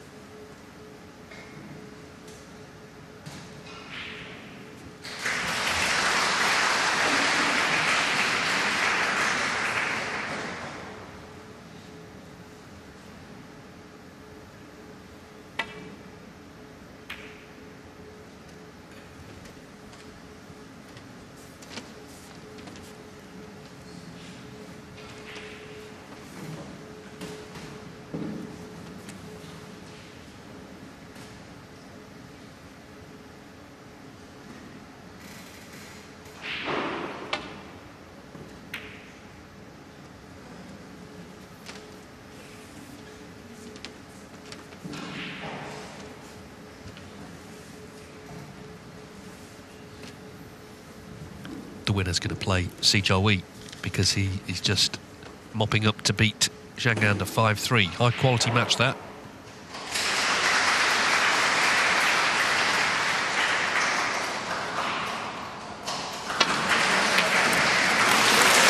And that that red surely means we're going into a decider here on table one.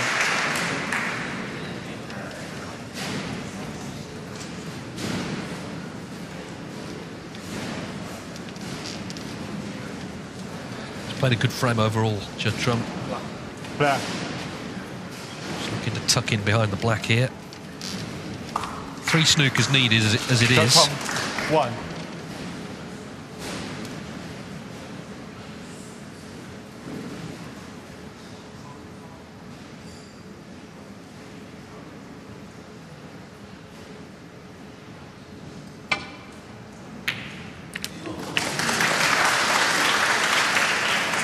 Needs to be on the black.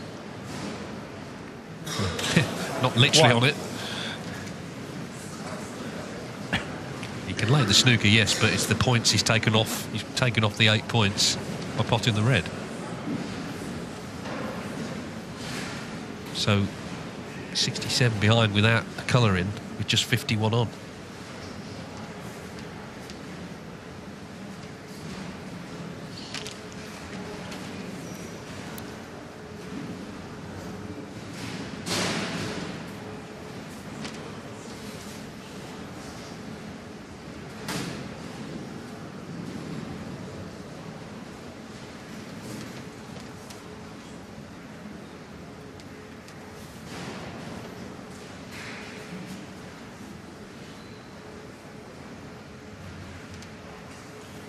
Chris Walekin, 1.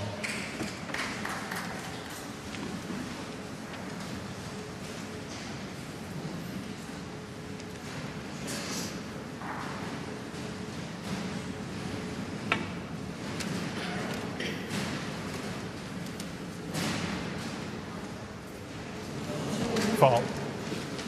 Chris Walekin, 4. 63 behind with 51 on then. There's always the, of course, if you leave a red on, the free ball could come into it, but he would need blacks off the reds. If he's going to pop 2 reds, he would need blacks off them.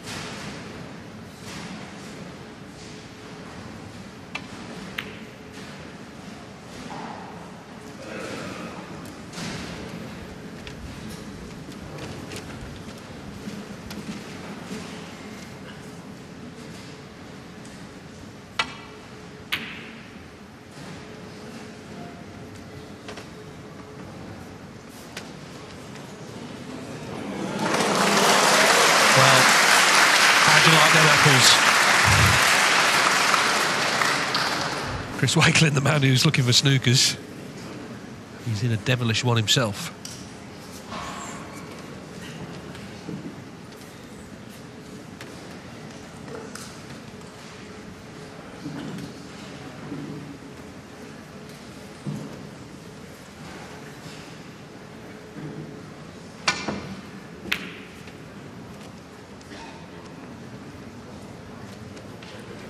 He's going to concede, I think. Yeah. So it's all come down to one last frame to decide who goes through to the semi-finals here in Wuhan. Judd Trump and Chris Walekin are level at 4-4. The decider coming up next.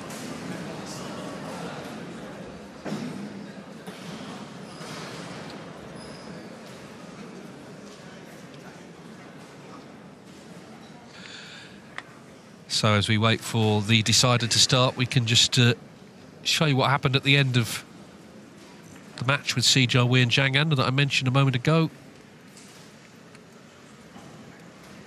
This was the winning moment for Si Jiawei. Of course, he was a semi-finalist in the Saudi Arabia Snooker Masters that Judd Trump won earlier in the season.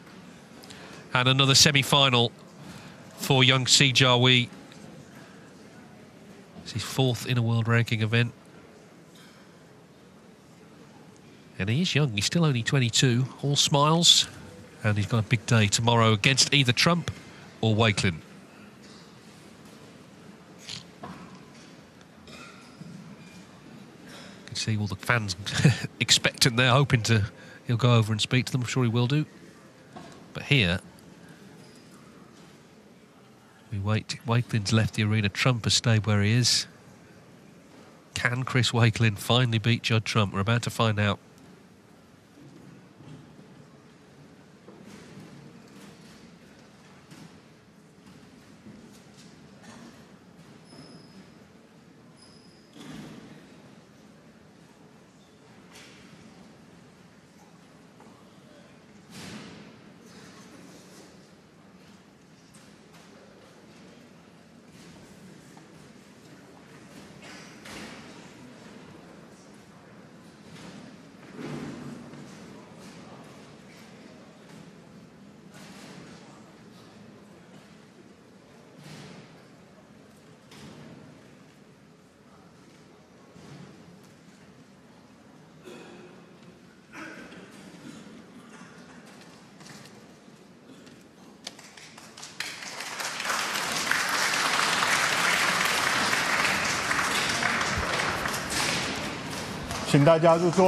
Here we go then, the deciding frame of this last quarter-final at the Wuhan Open. Judd Trump 4, Chris Walekin 4. Chris Walekin has played Trump 13 times before, he's never beaten him. Can he get this frame on the board and get himself into the semis, or will it be Trump yet again advancing to the last 4 of a big ranking event?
A thunderbolt from Judd Trump to get him out of trouble.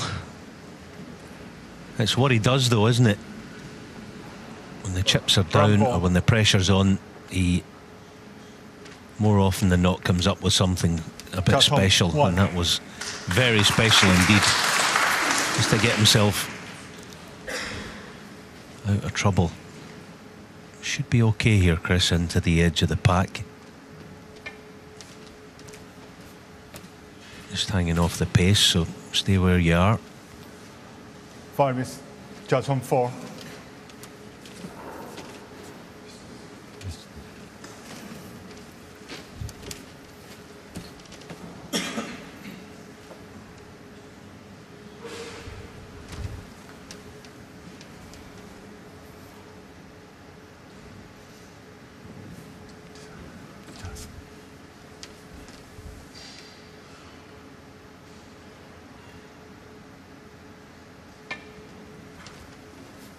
Oh, this is a bit pacey, doesn't want to slip off them.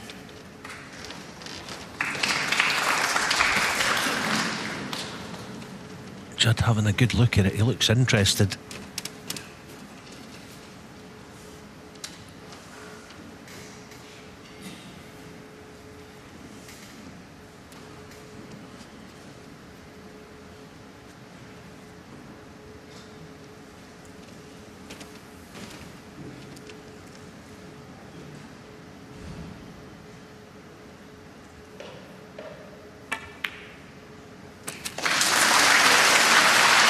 Well, millimetres there have made potentially a massive difference, because they've given Trump an opening to possibly get this one. It's out of Wakelin's hands.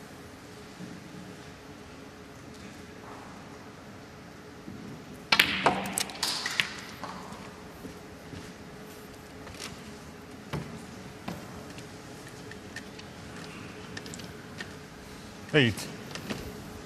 Yeah, I mean, we'll see if it costs Chris Wakeling dearly, but it was funny when he played the first escape before being put back. Just when the referee was replacing the cue ball, he kind of had a smile on his face, like, and it almost, he lost a bit of concentration just for a few seconds, and that can be enough. He injected too much pace in the second attempt. And alright, this hasn't resulted in anything major yet, but it could do.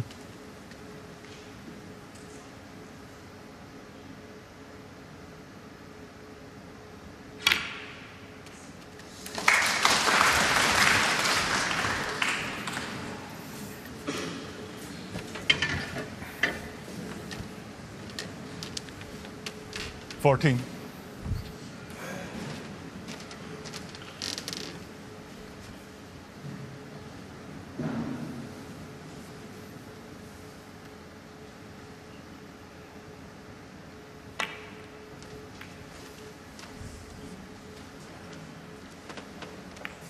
Jia Chuang, 14.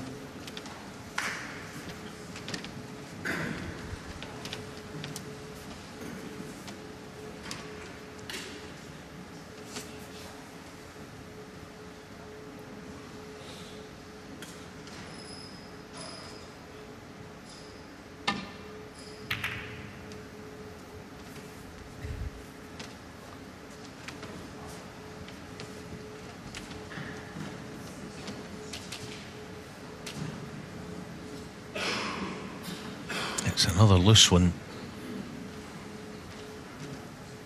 And Judd doesn't normally fluff his lines and deciders when he gets this kind of chance.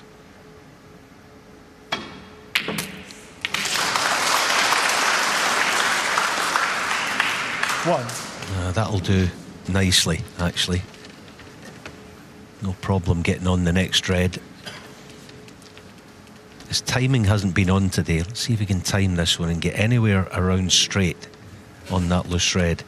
Because if he does, it's a good chance to score a few. That'll do nicely. Chris Wakeling has just played 2 loose shots. 6. And he might pay dearly. He might pay with the match in the end.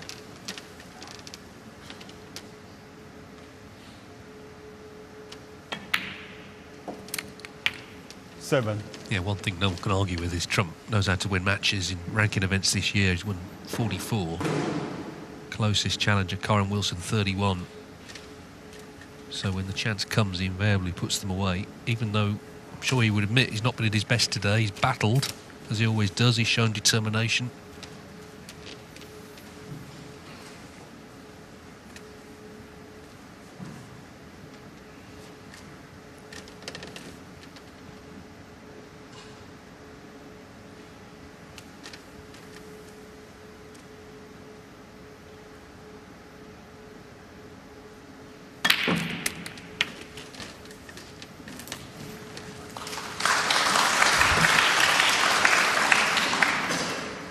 $14.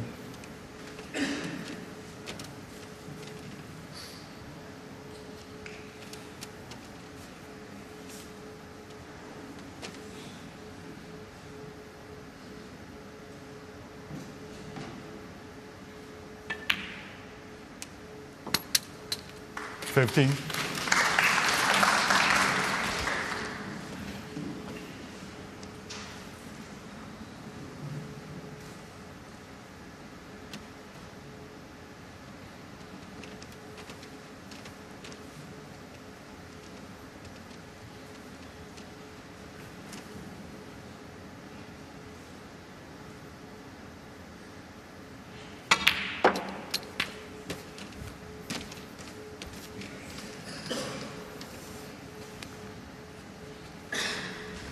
$20.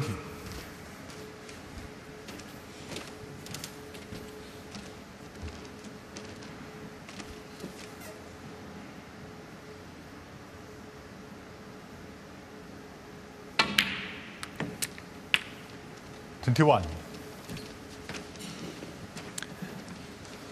I don't think it's going to be any great hardship for Judd if the pink goes up onto the brown spot. It kind of get it out the way.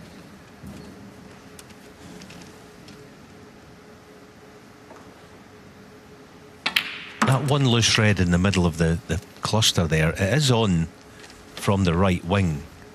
Just where he's standing there, there is a possible gap to play for. 27. Because it's not that brilliant a pack of reds to go in from the blue at the moment. And that's an offset plant, so that's going to rule that option out. He's not going to be playing blue into them. That's too risky. Yellow's a good ball though. 28.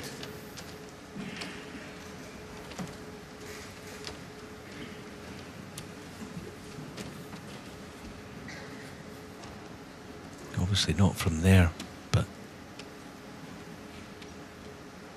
so this looks like being not the key shot, but potentially Brown ball. should make contact with them.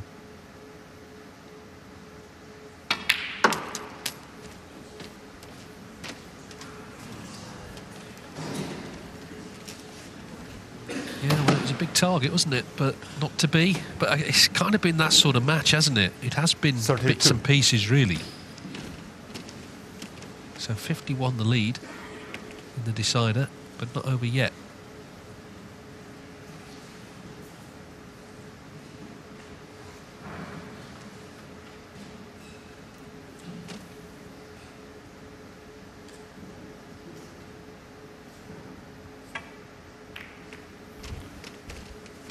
Zhao Chuang, 32.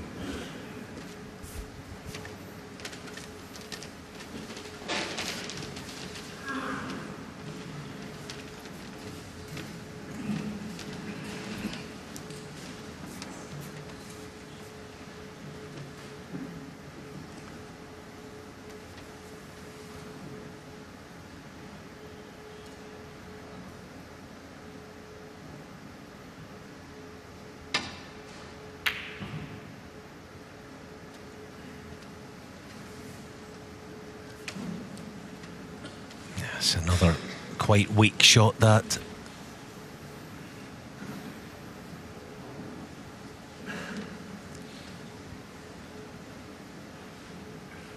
Only thing Judd won't be doing, won't be playing for black to this same right corner if he plays the pot, because it's a wee bit risky.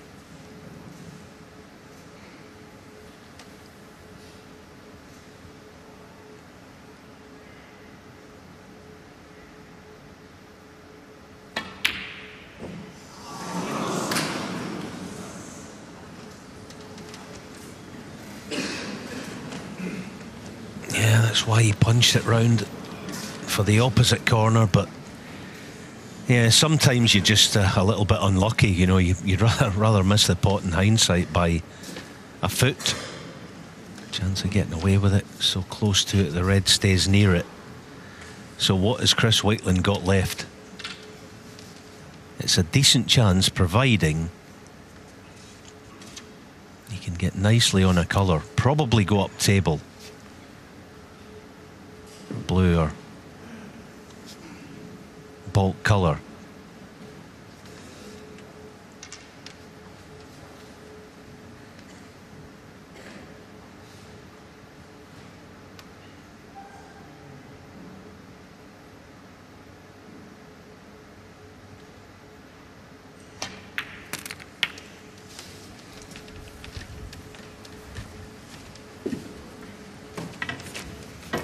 One.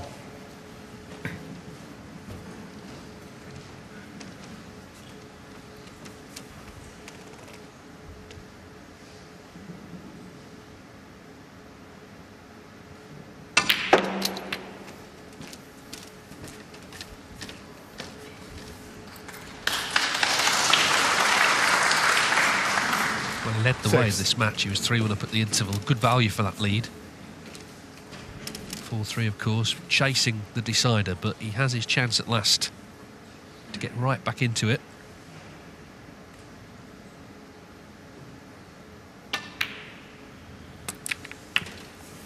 To what extent, though, can he shut out what it all means? Not just to reach the semis, but to finally beat Trump.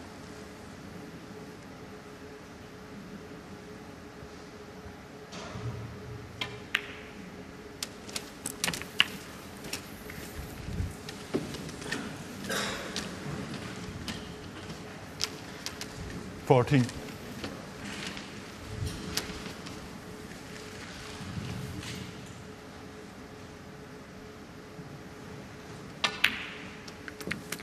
$15.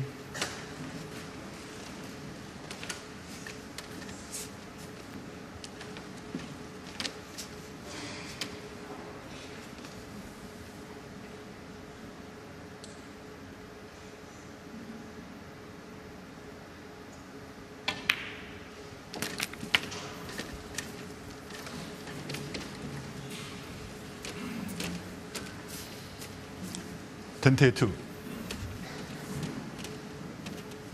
This next shot in the black to the loose red is going to be key. 23. He's coming round to check. He'll want low of straight just to play a brush cannon just about there. Just release those other two reds.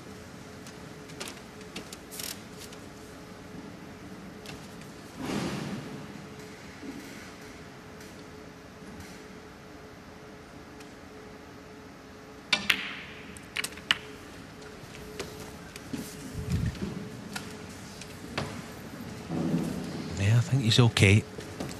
30. Play a stun run through. Just any contact is all he needs on the two reds. So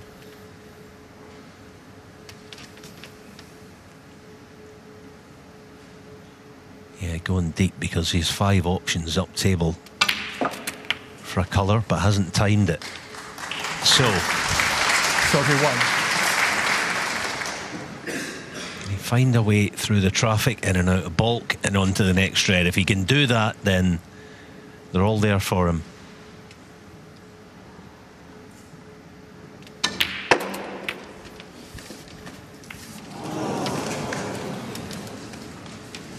Well, he's caught the green, so 36. it's become a lot more complicated than it could have been.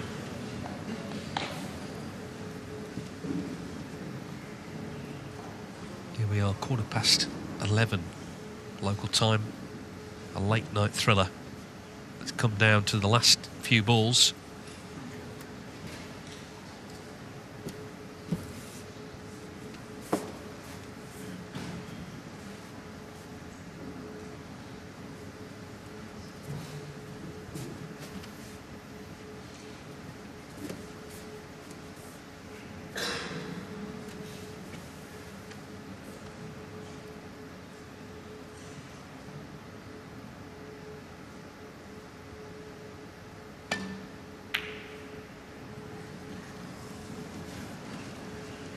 Chris Walekin, 36.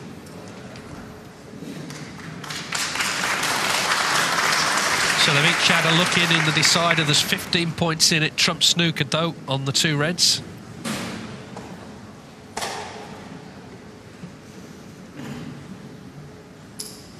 Yeah, for the time being, he's going to have to settle for second prize.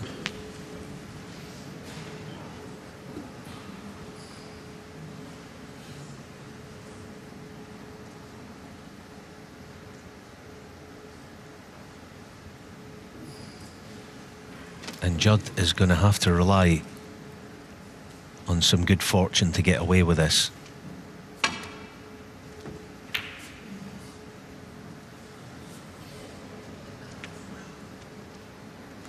And he hasn't had it. All right, it's not a sitter, the red, but depending on the way that Chris Walekin plays this, if he plays it dead weight for above the blue and he gets it, it's a brilliant chance.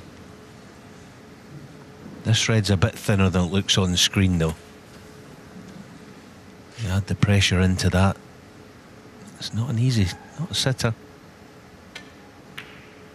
There you go. Not a sitter. Well, what a camera angle that was. You saw Trump His sort of face change as the red stayed out. I think he felt Walekin would pot it. He hasn't. So Judd Trump then handed the chance to get it won. Oh, Chris Walekin has played so well in this tournament, but it's out of his hands again.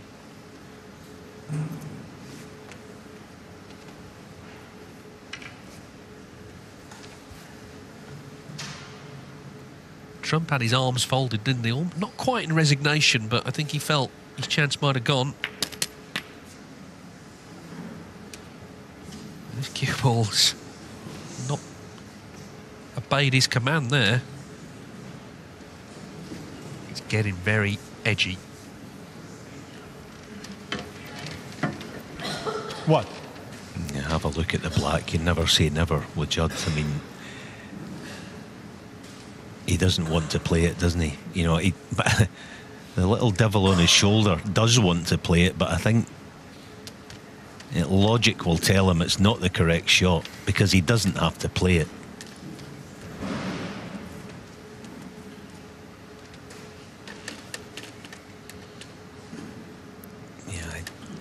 Yeah, shove the pink safe. Pink ball.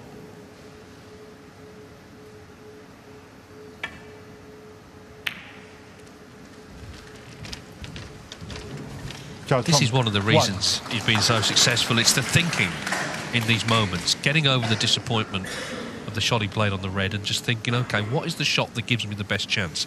Push the pink safe because Walekin will need it. It's got the snooker as well.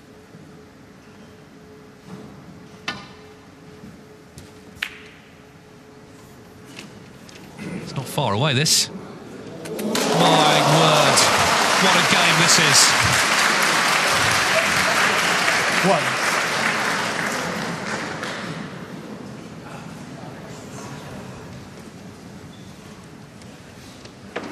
Just a quintessential decider now, isn't it? All sorts happening.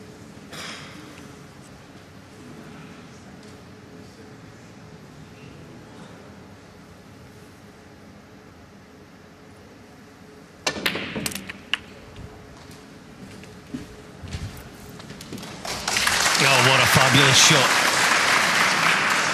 I mean, in some ways, to even get over the guilt of the fluke and make good on it, you know, just sweeten the pot, or the fluke, if you like, on the red now then.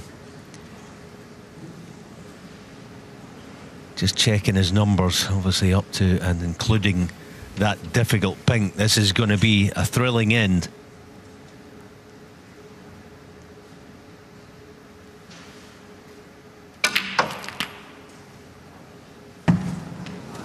That will do nicely. Yes, he probably did try to move it, but it's all going to come down to whether or not he can get nicely on the pink, because green, brown and blue shouldn't be any problem whatsoever.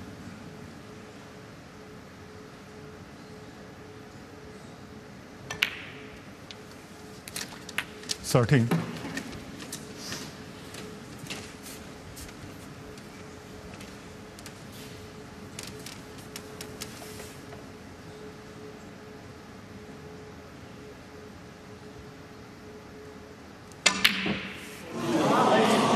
Wow, didn't see that coming. Not again, surely. Well, he's maybe just thinking ahead there about where he wants to be on the blue to get on the pink, I don't know, but Judd Trump comes to the table. He's 3 in front, so he himself will need the pink now.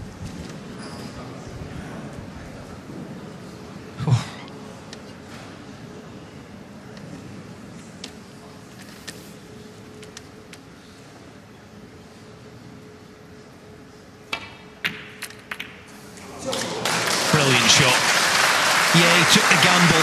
He didn't want to hedge his bets with a pink. He thought, right, okay, let's just move it and make what looks like is going to be the winning move. But nothing's guaranteed at this stage, not with what we've seen so far this evening. Blue and pink for a place in the semis. He might wonder how he's got there. The one thing Judd Trump does have is remarkable resolve. Chris Walekin, though, will be so disappointed, assuming this pink goes in. 14 times he's played Judd Trump in his career.